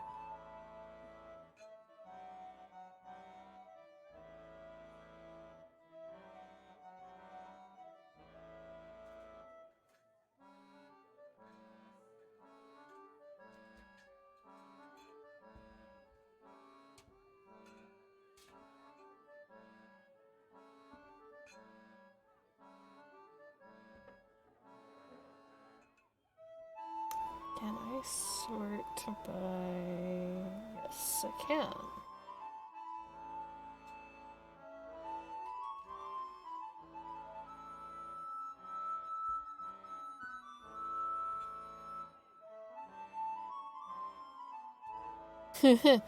Ones that they have on Steam are even ones that are like after the time period when I was buying them. Like, I think I have 1 or 2 of them that are on Steam. Most of the ones I have aren't even there.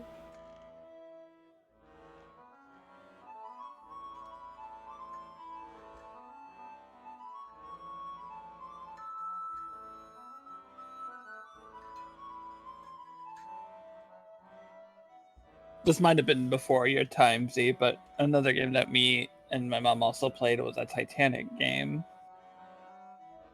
Before my bitch, we the same age. I was like, before our Shush. time. Shush. What? That The is only an person who is old- not the same age as us is Amy. All the rest of us, exact same age, bitch. It was an old Windows 98 game, and it was based on the Titanic, and it was like a mystery. I think I have it. I remember a disc that I think is the Titanic game. Yeah, it was like 3 discs. But I don't know that I ever actually played it. Me and my mom were big Titanic nerds. Anyone play the Jumpstart game? It was like a computer CD. It was an educational game where you like went to camp and there were like a bunch of different animals. I don't remember. No. No, I remember could have been a being fever really- dream. I remember being really excited that Captain Crunch was holding games like discs on them. No, And I played. you want to know the most addicting game because you only got to play it for like 30 minutes at a time? Fucking Oregon Trail at school when they'd let you on the computers and you'd have to try and beat the game in one quick sitting because recess was going to be over real soon and you didn't know when it was going to rain again, so you're going to be kept inside again. Nobody I knew actually cleared that because we were all I dumb kids. did once because there's so much RNG to that game. I did it once. Yeah, eventually I think we worked out the meta of it. Like, you gotta be the banker, you gotta just buy a whole bunch of shit.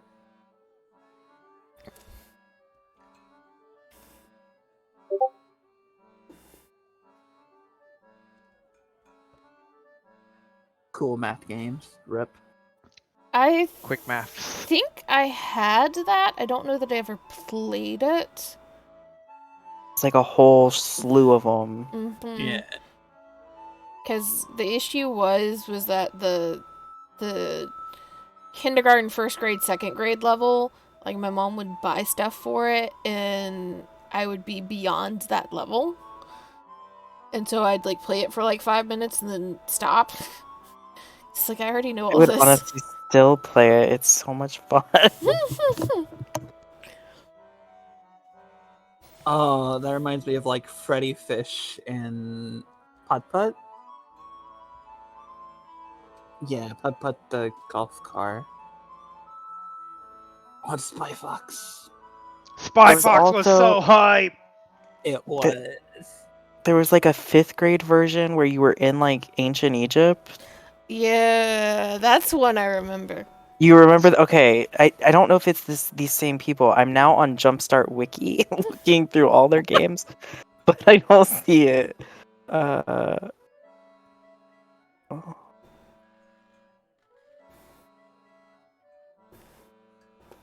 The Clue Finders. Yeah, I had two or three Clue Finder games, I think.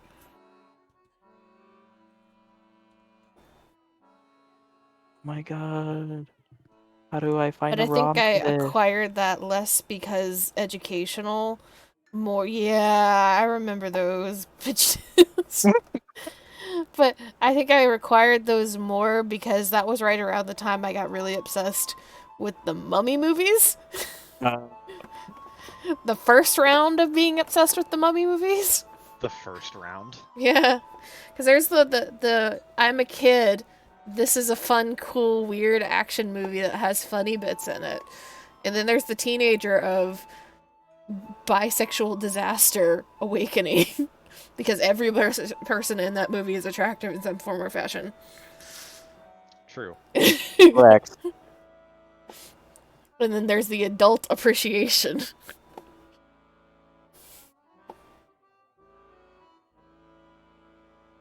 Those movies have far too many attractive people than they have any right to be. Brendan Fraser. Amazing man. Young Brendan Fraser. Let me clarify. He's still the I mean, sweetest yeah, dude. he's still He's an very amazing man. He's still a sweet boy. He is so good, and it's so He's- sad what has happened to him. Because the only reason that he is in the shape that he is in now is because everything fucked up happened to him in like the span of like 2 years.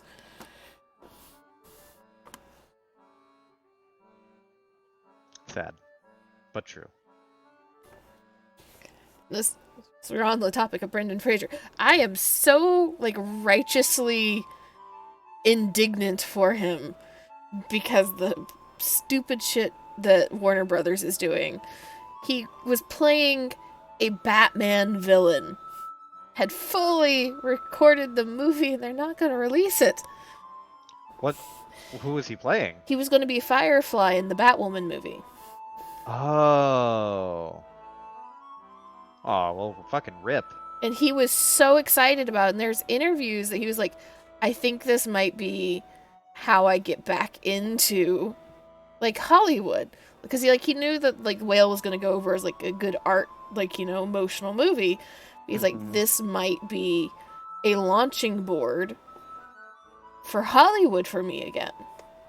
And it's in the trash can because Warner Brothers, for some unfathomable reason, won't just finish the production on something that they have fully filmed.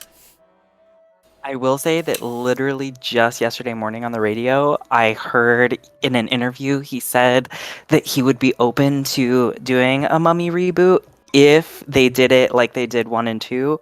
And he said that the third one was missing. I think he just said humor, but he said something else too. Yeah, he's talked about it. The issue is that it would have to be a very, very good script. And Rachel Weisz would have to be in it. Yeah, Rachel Weisz would have to come back. But it'd have to be a very, very good script because they would have to kind of deal with the fact that he would not be able to do any stunts anymore. Mm-hmm. Because the reason he's got out of movies when he did, or one of the reasons, is he seriously injured his back.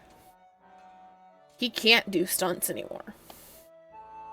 Well, and they wouldn't need to if like he and Rachel Weisz played like grandparents or something, like they could do like what they did with Red. It's and then they'd have to decide whether or not they're going to even acknowledge that 3 happened. Yeah, let's just write it off. Oh.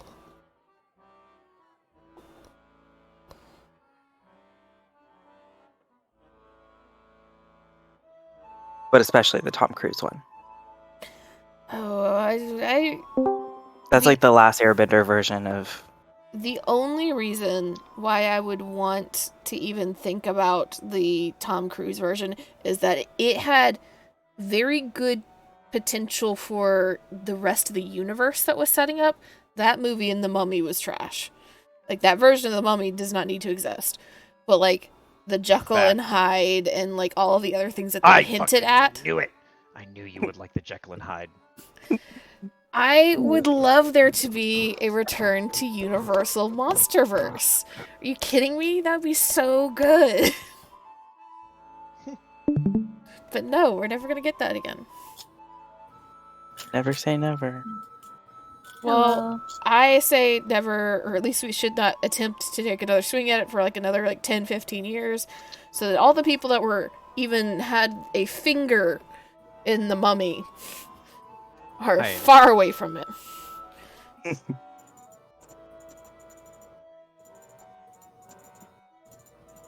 Okay. How are you?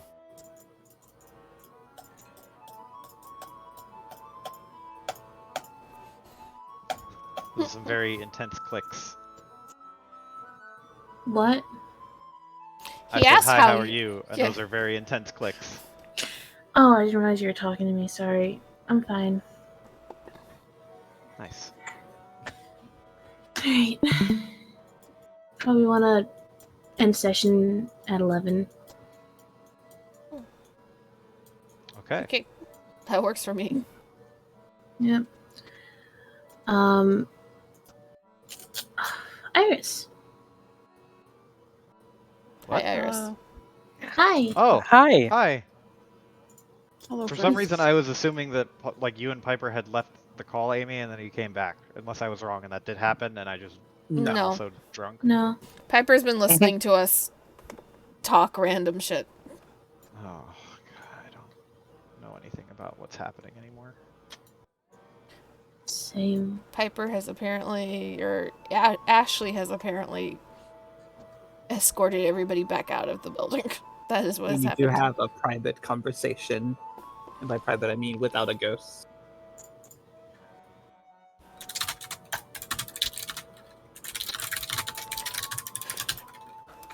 I like Liv. Yeah, I like Liv. He seems nice.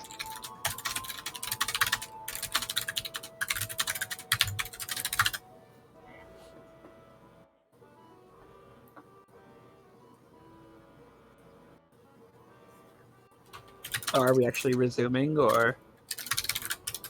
Alright. I guess. Okay. So, you all get out of the building, right? Mm. Alright, yeah, you guys are all vibing.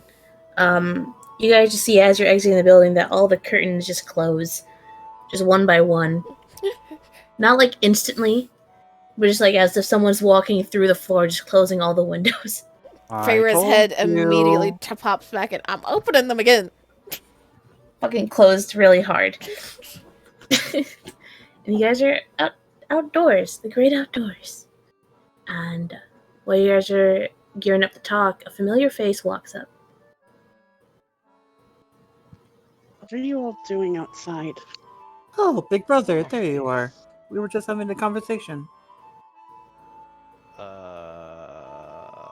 Ashley, what are you doing here? Well, I own this place. Partially. Care to explain? Well, Your friend Rose fucked off and gave it to him. Who Yeah. did? Rose gave it to me. Sorta. She kind of told us all to fuck off and die, I think were her words in the letter. Mutt's like counting on his fingers, and then looks at Feyre, and then looks at 13. Are you two?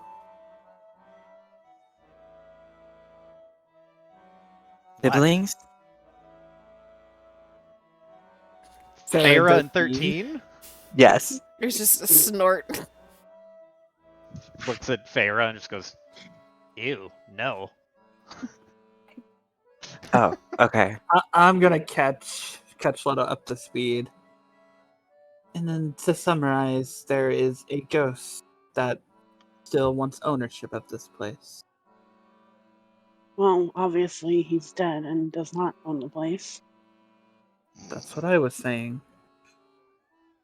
While he may seem friendly, here are my points of argument as to why he should go. First of all, he may be nice now, but he might not be down in the future. And if we're planning on I don't know if we're planning on just using this as a house or reopening it as a tavern, but he might get irritable. And when ghosts get irritable, things become dead. Mm-hmm. And if he's really been working at this for 100 years, I doubt it would be in this kind of condition. Second of all, well, he's a ghost. He shouldn't even be on this plane. Mm-hmm. You hear Mutt kind of mutter, "You shouldn't even be on this plane." There's a kind of that argument. There's this kind of like weird look that Feyre gives you, but she does not speak.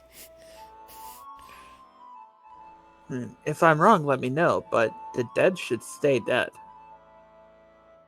Well, he's not technically done being dead. He's just dead inside his house. Well, I mean, He's haunting it. yeah, he has died. Let me just say that arguing what's supposed to be on the plane and what's not supposed to be on the plane doesn't really work well with me. And she just kind of like waves her hand in front of her face, encompassing her horns and everything. A lot of people don't think I should be on this plane. It's Well, 13. fair point, but the issue is he was dead, or he is dead, you know? It's And not- if he's going to cause us issues now, by arguing about all of this, it's only a matter of time before it becomes not so. Aren't we causing problems for him? He's dead. I mean, if he wanted to hurt us at this point, he could have already. Right? But it's only a matter of time, because again, what if something irritates him? Well, like, Or what if we put We- in all this effort and he just destroys it? Or he decides, Why? no, he doesn't want us to live with him. What I'm hearing is a lot of Well, ifs. if he decided that if he's irritated with us and doesn't want us here, he could have just attacked us and shoot us out. Plus, And and if- if at later point he becomes irritated and like wants us out, I don't think he stands a chance because there's more of us than there are of him. So either he tries now and fails, or tries later and fails. Has he acknowledged that we are also owners of this building? No, he hasn't. No, because he was like born here, and He has refused to acknowledge the legitimacy of the deed transfer. which, to be fair, I also get not wanting to follow a letter to the law. Well, I 'Cause I don't I understand told him that. to go to the It- courthouse, but he said he couldn't. He is kind of a ghost. I don't know if they would. They Listen. wouldn't listen to him because he's a ghost and in fact shouldn't be alive. Or, existing.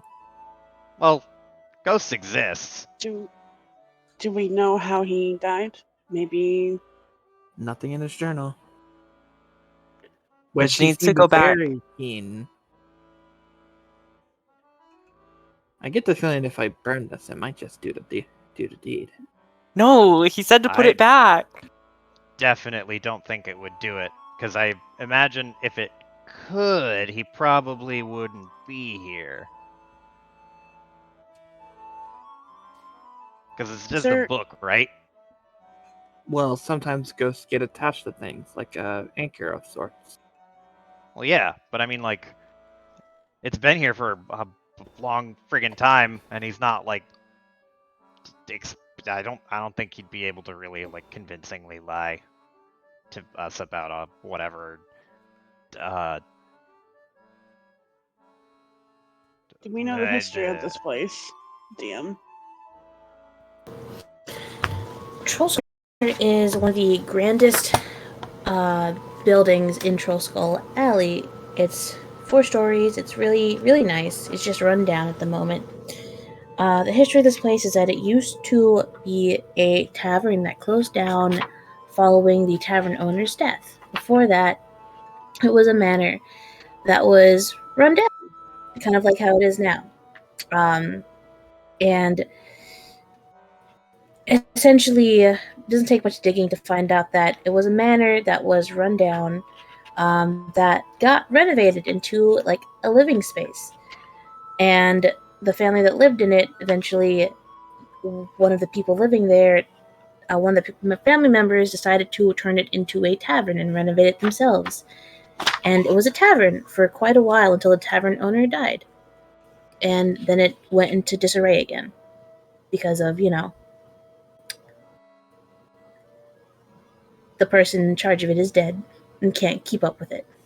Or at least cannot keep up with it in a way that can counteract the natural decay of time. Yeah, rip. Mm-hmm. And there was nothing in the journal. Just his daily lives and patterns. There are some personal things in there. If you read the journal, it's someone's journal, their private thoughts and feelings. You wouldn't want anyone reading your journal. That's probably What why a- he might be a little upset. But Yeah, What you a need to fault put out it of hands. back. Like, there's a whole chapter dedicated to a recurring customer that he had a crush on. aw, that's nice, Like, but also it's some really embarrassing shit if you look into it. But nothing sinister. No, it's just some guy's journal. Above table, 100%. This is just, we can kill the ghost, or try to, or we could just put his journal back and clean up his house, and then it never becomes a problem. I 100% don't think that there's more to it than that. Yeah, I want to attempt a friendly ghost, because if this does work out to be a friendly ghost, it's the only fucking friendly ghost that you get in a Wizards game. But it's a wizard's game, so why would it be a friendly ghost? Because there's so much other fucking shit that's going on in Waterdeep.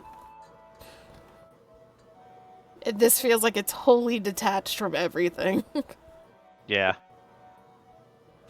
I've honestly This feel like feels- this is the first decision on your way. This is probably a house that is 100% designed to be your keep that you can upgrade and shit. And so this is just first decision. Do you want friendly ghost or no ghost at all? And some pain along the way in turning it into no ghost. I think Ghost could Casper. run everything. Casper. Why? His name's Liv, actually. Casper. Like, he's kind of, I mean, I don't think he could ruin everything, because he hasn't, if he can't really even clean the place, how could he ruin the place? And if he Because- wanted to attack us, why didn't he do it immediately?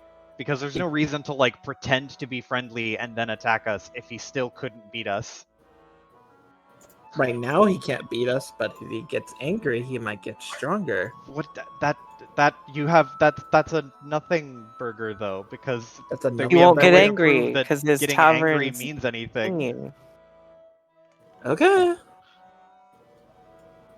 Like, do you think that him getting angry is I based mean- on anything? I see what you're Well- saying, Piper, but just unfortunately, I want to attempt friendly ghost, and Feyre does not fight people usually until they give her a reason to fight them.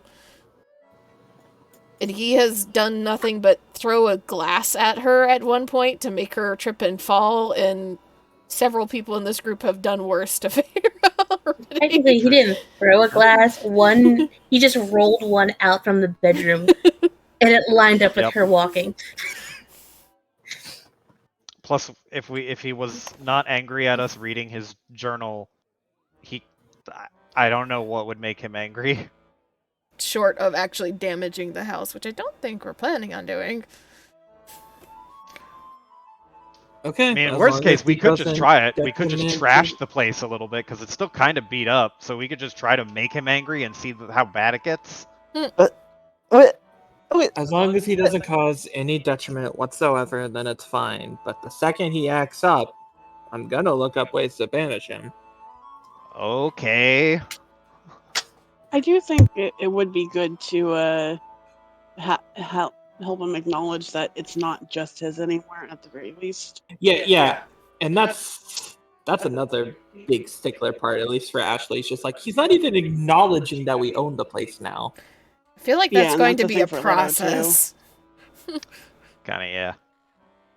I mean, if you've lived somewhere for 100 years, like,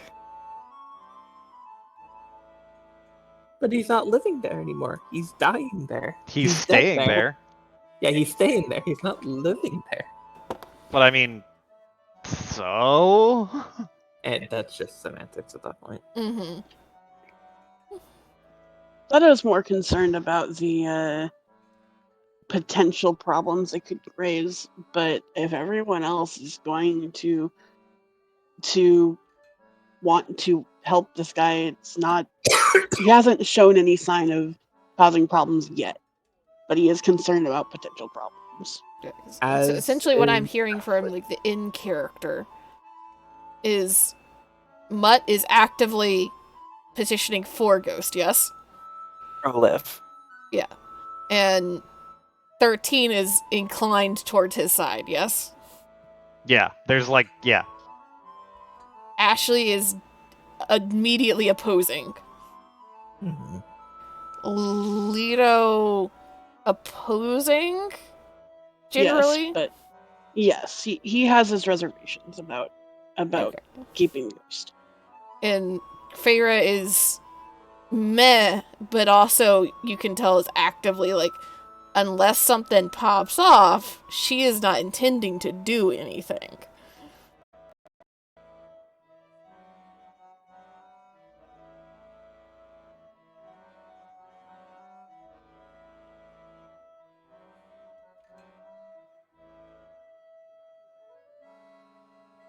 Well, we could let it slide for now. And if there are problems, then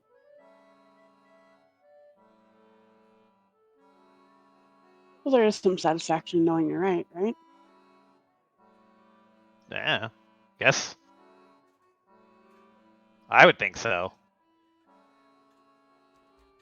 I'm just not going to be particularly happy putting all this investment into getting this place up and running to have it go to waste. That's my only concern. Exactly. If this ghost suddenly starts going on a rampage and cuts into our profit margin, it's not worth it.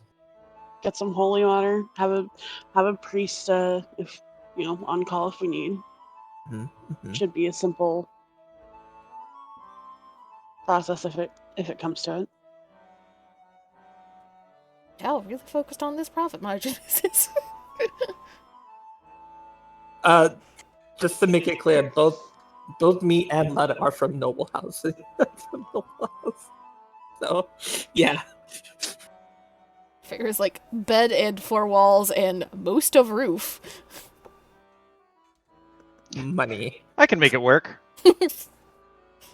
And I do not have to pay for it.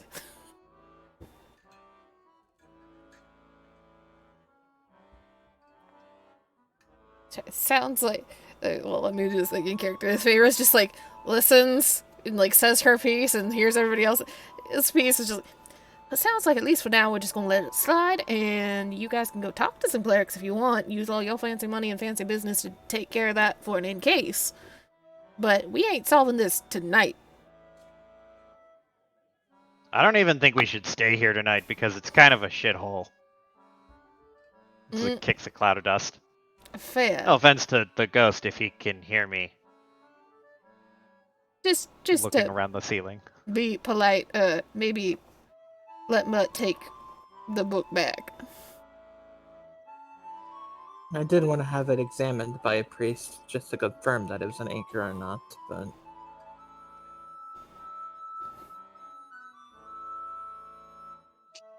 Yeah, they'll skin off my bones. I'm not the ghost, and I don't think he could stop you if you took it, so.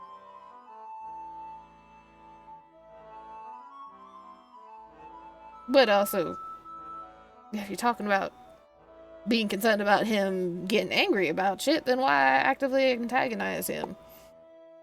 Alright. He just tosses the book to Mutt. Tosses the what? Tosses book. the book to you. He'll catch it in his mouth and run back inside. How bothersome.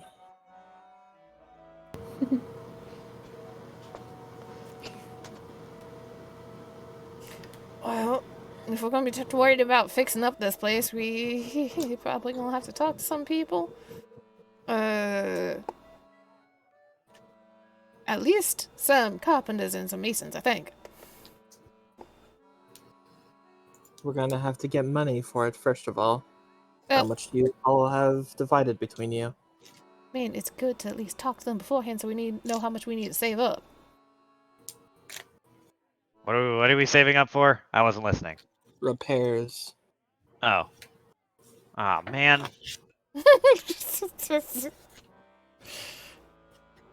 Rainier Cat and remembers Floon money is also, thing. Rainier and Floon also said they would help get it up and running. This is At true. least that's what I overheard. And lastly, are we running this into a tavern/inn, or did anybody else have any other ideas? I would like to get a bedroom first. Well, obviously, we're gonna get bedrooms. I think making some kind of money off of it would be good. I'm Personally. asking because that might change who we talk to.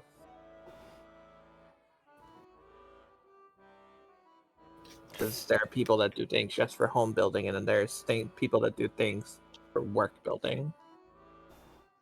Shrug. Farrah shrugs too. To be fair, I'm not gonna be here all year, so as long as there's a room when I get here, that's all I care about. Okay. I guess I'll take care of that then.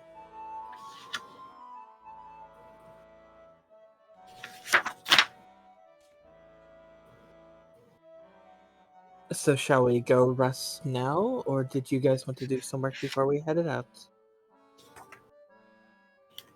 Ah, I think we should just head out. Wait, where are we going? Either we go do business now, or we just go back to the yawning portal. Mm, What time is it? Probably 3 p.m. But also, why do you want to go to the yawning portal? I don't know. It sounded like they wanted to go to inn. I mean, Or Farrah is Farrah. Farrah Yeah. is just like if she can get a room decently cleared out, she will lay a blanket on the floor. She's not picky. Yeah, the state this place is in, it needs to be refurbished. It's not, like, unlivable. well, that's good. Yeah. Huh. Well, I can go down to the furniture stores and maybe hire some repairmen. Or, get a surveyor or contractor surveyor. Somebody to give us a quote. Yeah, basically. And Farrah just kind of like looks at the sun, sees that there's still some light left, looks towards 13. What? We're going to work. Ah! Lays on the ground. Rolls up sleeves, picks up from collar, carries He into doesn't have a. hotel. Oh, okay. You mean the collar of a shirt? I was like, he doesn't have a collar. Collar But of no, that's shirt. fair. Yeah, he like there's as much resistance as you would get from a cat that is just completely limp. So not really any.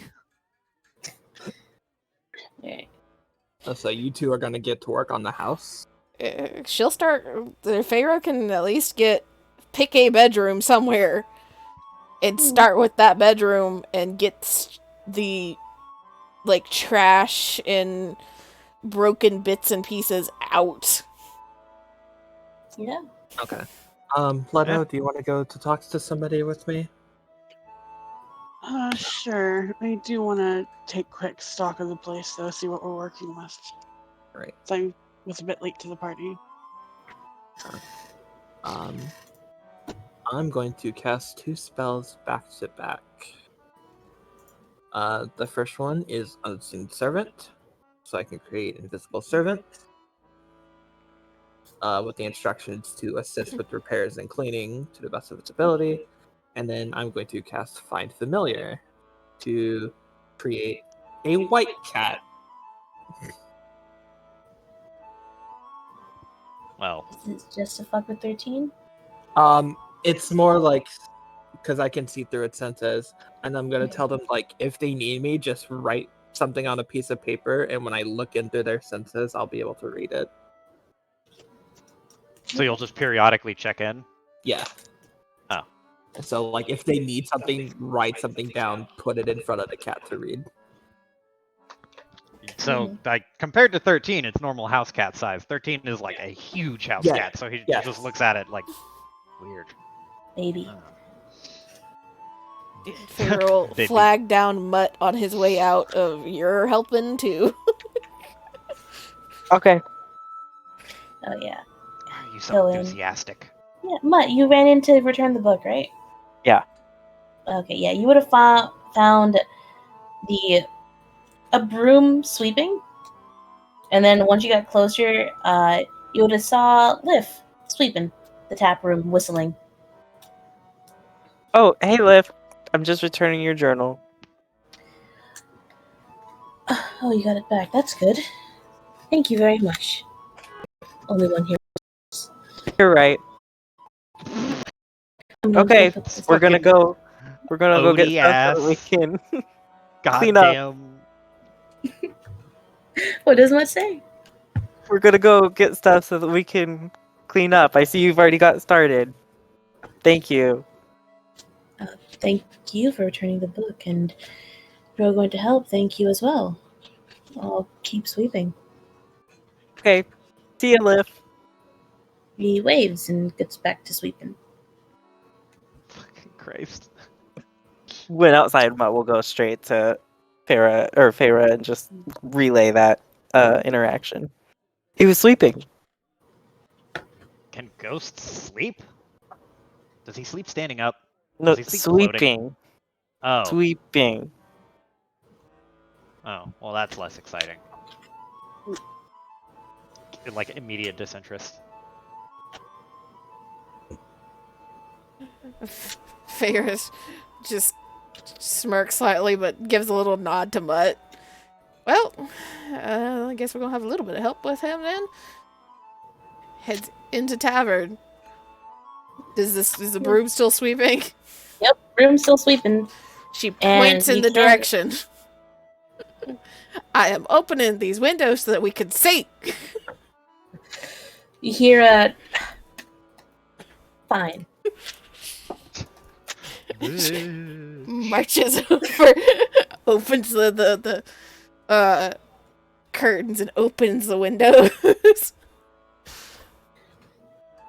Still sweeping. Whistling. You hear whistling. You can, if you like look at on first glance, the broom is sweeping itself, but like if you look for more than a second, you slowly start to see Liv just sweeping, whistling. Does sweeping actually work? Like, Yeah. is he actually cleaning? He's actually, yes. Like, very... Is it like, kind of... like, tiny dust clouds, or is it like a normal person? No, like it's a normal person sweeping. He's cleaning. Okay. Nice. Mhm. That makes his progress even more kind of pathetic, but... You know what? Maybe it was, like, totally fucking destroyed. Maybe he's made a lot of progress. He also can't get wood. That's a clean. good point. Yeah, he is kind of stuck with what is in the manor. Yeah, he can't do anything to actually Fair enough. really repair shit, and if there's a whole bunch of people that come in and like vandalize it or destroy it in any way. Yeah. Yeah. I will say that this place does have some notoriety. Feyre will just start piling shit closer to the doors so that it can be taken out, thrown away, gotten rid of. Yeah, you guys can start cleaning. It's not that hard. It's just cleaning. It's just a lot of busy work, a lot of moving some big things, and just a lot of dust. and picking up all of like the tarnished silverware and all that stuff. 13 stops looking like Black Cat, starts looking like Gray Cat instead. Just a slight.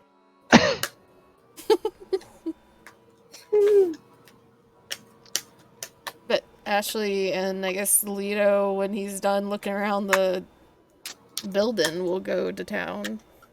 Yeah. Or to market Yep. or whatever. Right. I'll Find talk some to a fixers. surveyor, buy some furniture. Yeah. So what you guys can do is after you guys head back out to Troll Skull Alley, this is Troll Skull Manor. If you guys look around, you would see that this building right here is actually a carpenter. Which one? The one to the right. Ah, okay. Who's pinging? Cody, stop. This one. Oh, well, that's terribly convenient. That one. You see that there's a small wooden sign above the shop's main door, and it's completely bare except for a large bent nail sticking out of it. You see that the front contains displays of ornate wooden furniture, as well as a selection of bows and crossbows.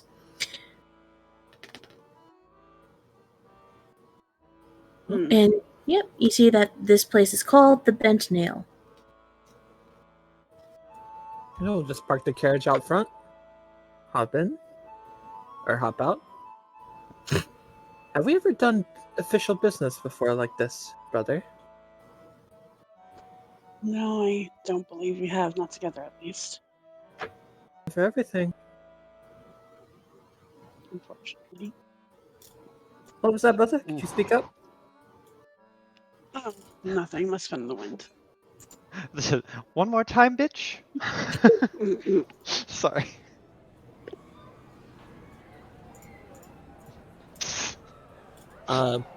Slightly knocks on the door as he enters. Mm-hmm. You open it, and you see that you saw from the windows the furniture and furniture through the windows, and you see that there's like along the walls is a selection of bows and crossbows, along with furniture filling up most of the room. And the wall behind the counter is lined with rows of finely carved wooden canes, quarterstaffs, and shields, all made of wood, and all very well made. And standing behind the counter, polishing a small like wooden box, putting varnish on it, you see a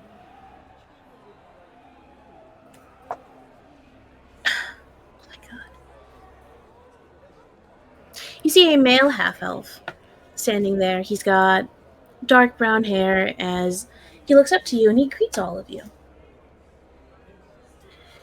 with, "Hello, welcome."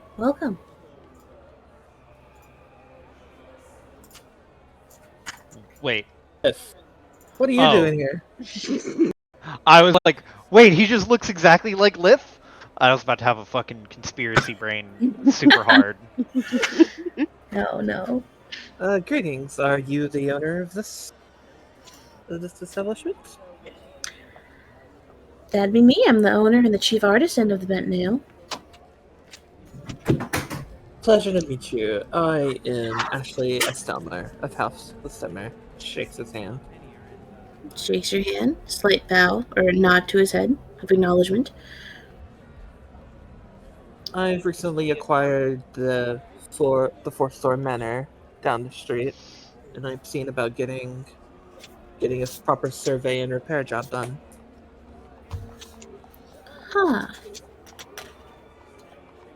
So you, and he points to Leto, two of you are, you own the manor now? And a couple others, but yes. Partial owners. Holds out a hand to Leto. Who might you be? Leto. He holds out his hand and shakes it. Pleasure to make your acquaintance. I know that manor is magnificent, but it's very run down from what I can see. You need a surveyor? I need a surveyor to assess the proper damages and then repair to the premises. And potential furnishings once it is repaired. You stand We'd to gain like- a lot of business. Well, I can certainly give you proper furnishings. If you look around, I do magnificent work. If I do say so for myself. Though I do not work as a surveyor, but I can get you in contact with the. He like snaps his fingers. Fuck. Where the fuck is it? Just give me 1 second. I Curiously, can flips get you pages in book. Yeah, I can get you in touch with the carpenters, roofers, and uh, plastiers guild. They can certainly have someone survey the area, the manor for you, and give you an estimate. That would be wonderful. Of course, you'd have to pay the fees for and everything for that. It's a great thing, the guilds, but you do have to have an upfront fee, unfortunately. Should be able to cover it. All right, well, As expected. I can certainly get in contact with them and have someone be there tomorrow in the morning, probably. They're not. They try to be punctual, but, well, you know how large the city is. Mhm. Of course.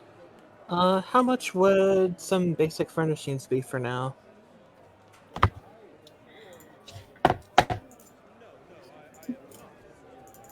Basic furnishings would be the normal price in the player's handbook. He sells them at normal cost. I don't know Okay, what that what's the means. normal cost? I don't fucking know.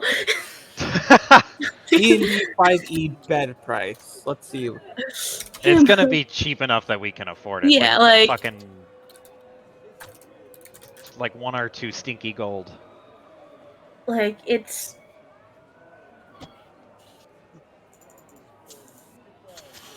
We don't have to furnish it quite yet.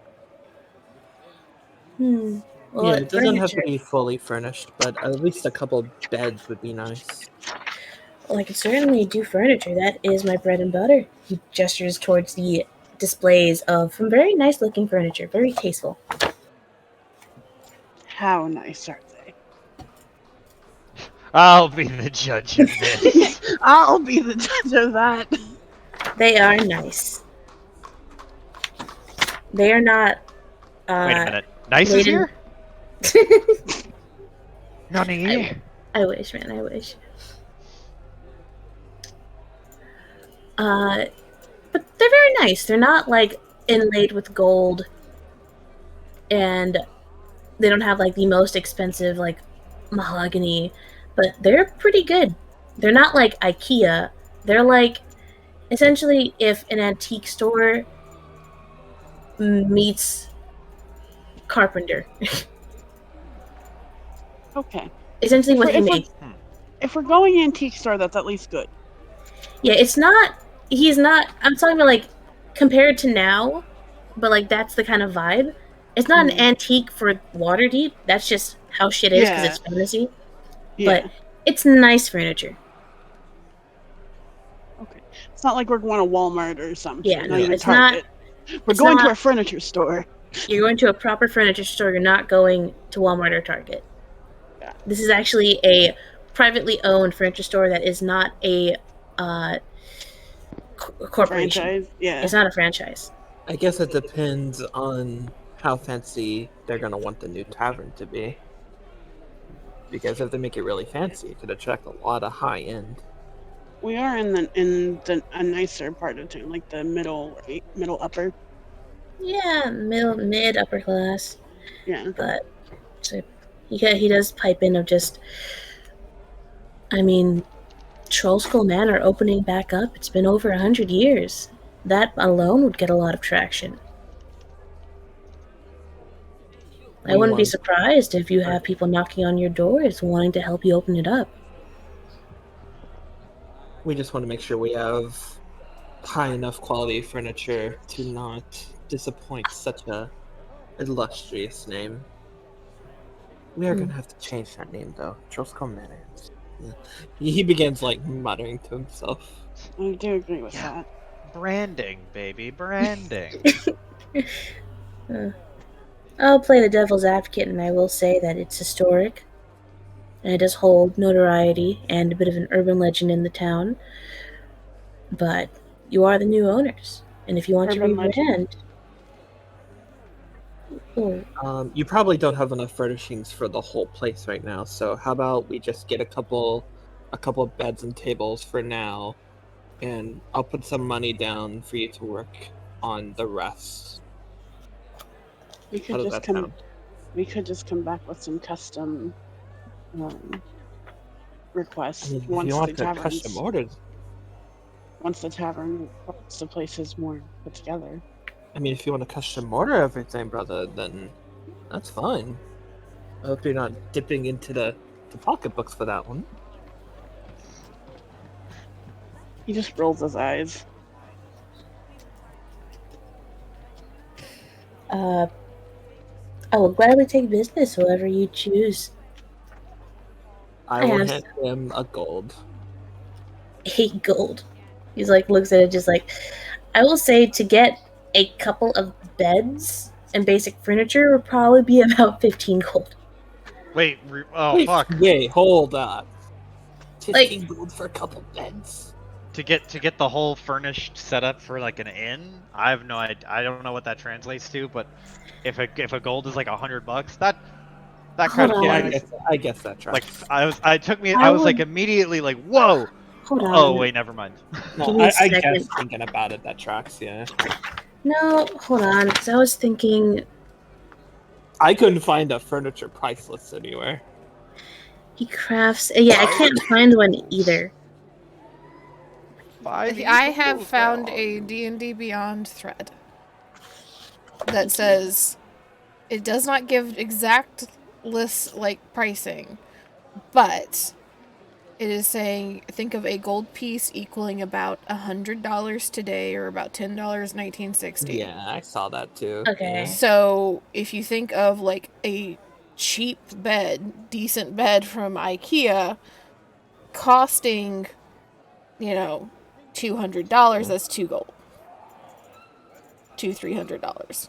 Yeah, so 15 gold, I guess, makes sense. For Okay, now. so how many beds and stuff do you want? Enough for all of us to have one. Would 13 be mad with a cat bed?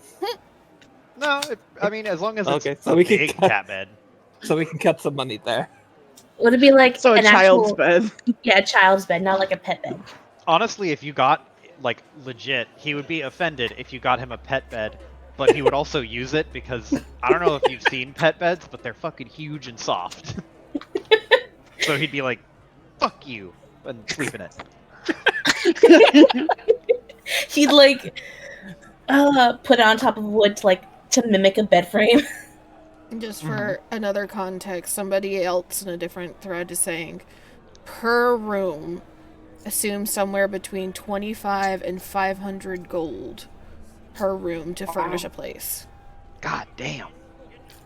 15 gold sounds good though. Thank you, Amy. 15, yeah, agree. For like basic For the beds, yeah, just for basic beds for everyone, 15 gold.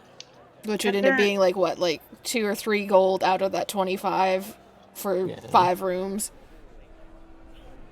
Yeah, pretty much. It would just give us beds for everybody, and like I would assume like basic like shelves and stuff like that. Yeah, like the place, like I will tell you that the floorboards need to be fixed. Some of the sides like on the walls need to be fixed.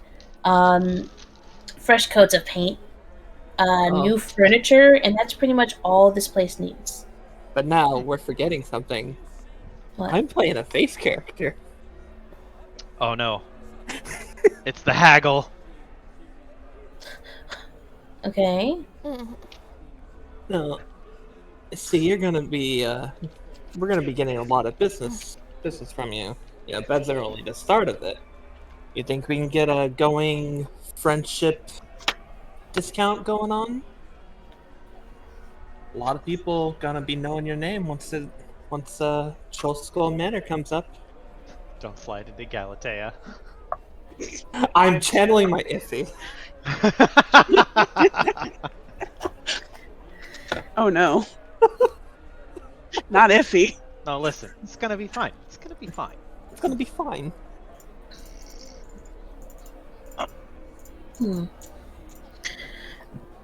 Excuse me.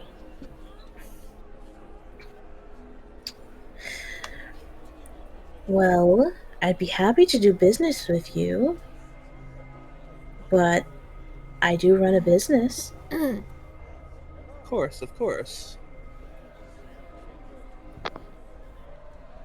It's not like I'm saying, I'm not gonna pay none at all. I'm just saying, a slight discount since we are gonna be buying in bulk from you. Roll me persuasion. Hey. +9 for 21. Leto was watching the guy.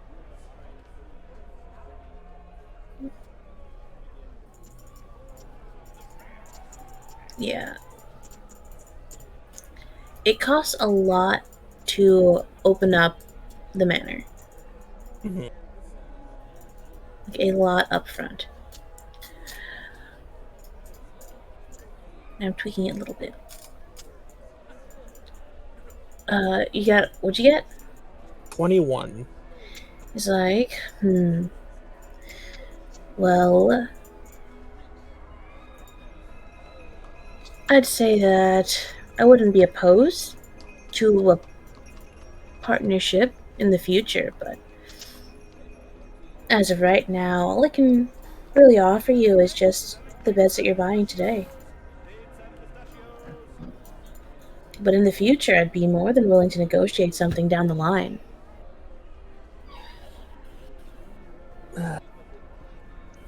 Right.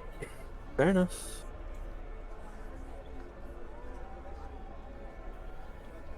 And I will get you in contact with the best member of the guild, the Carpenters Guild. I can do you that favor as well. Chances are they're going to send you Justin Rask. He crinkles his nose. Oh, unpleasant fellow, is he? He's very, very unsettling. And very rude. He's the kind of person to show up late, do a half-assed job, and then try to physically impose himself for a tip, on top of the outrageous fee that he upcharges. I don't And- really care for him much. And you said they are going to send him? He basically said that, like, chances are that they were gonna send him, but that he is going to, because of partnership down the line, he's going to ensure he gets the best guild member available. Ah, okay. But that knowing their luck and that Justin likes to be in this area because it's a little bit more upper class, that he was going to be here. Or at least take this.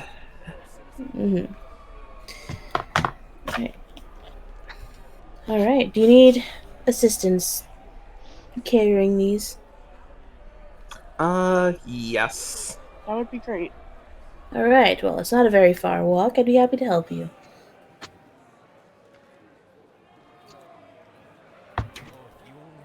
He takes the gold. He gets you guys 5 beds.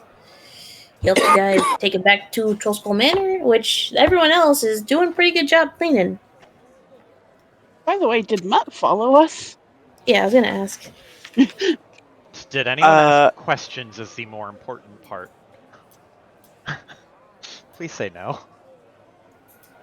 Did what? Did any people walking or watching us ask any questions? On cleaning the Trollskull Manor? No, on Mutt. If Mutt was following us, did anyone look and be like, "What the fuck?" Yeah. Because it's just a dude crawling on all fours, right? Yeah. Yeah. Yeah.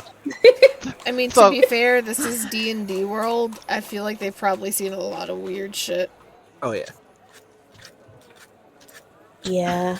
Like, There's a yes, lot of it's deep. weird and out of place, and they probably haven't seen it before, but that's probably the least concerning weird they have seen in a long time.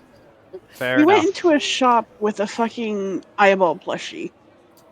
Yep. In the True. window. A True. purple. Yeah, a purple shop with an eyeball plushie. Giant purple people eater. Yeah, but Cody, have you been speaking at all? No, Oh, okay. did follow them because I thought that everyone was going, Oh, but will yeah. return. Okay. Yeah, Well, they went to there Carpenter. goes the beds themselves. Should probably get some blankets and whatnot, right? Shouldn't be too hard to find. Well, it's been a long time since we've gone out, just the two of us, brother. Yes, it has. Where have you been? I haven't seen Oh, you in a while. for the past 3 or 4 years, I was kidnapped by the Fae. Just got back. Is that what those are then? As you say those, his fox ears just kind of like bend a little bit, and you see like angry fluff tail. Yep, pretty much. Hmm.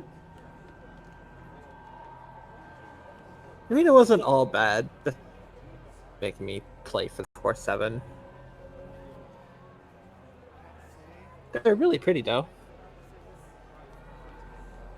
You were always a musician, huh? He strums his lyre a little bit. In this case, it saved my life.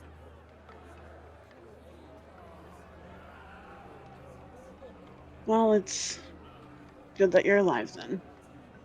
Thank you. And you? How has Auntie Morgan been treating you? Leto looks side to side uh, around at people, at the potential people around, and he looks over to Ashley. I know you haven't been around for a while, so I won't uh, reprimand you too harshly. But when I'm in this attire, please don't refer to Morgan. Oh, right. I forgot that was a whole thing with you. Apologies. I'll do my best to remember that. What? The the key would be these. And he touches his glasses and adjusts them a Right. It's coming back to me now. bit. Just be careful, okay? Yes, of course. I wouldn't want to fuck with you. Not like that, at least. Right.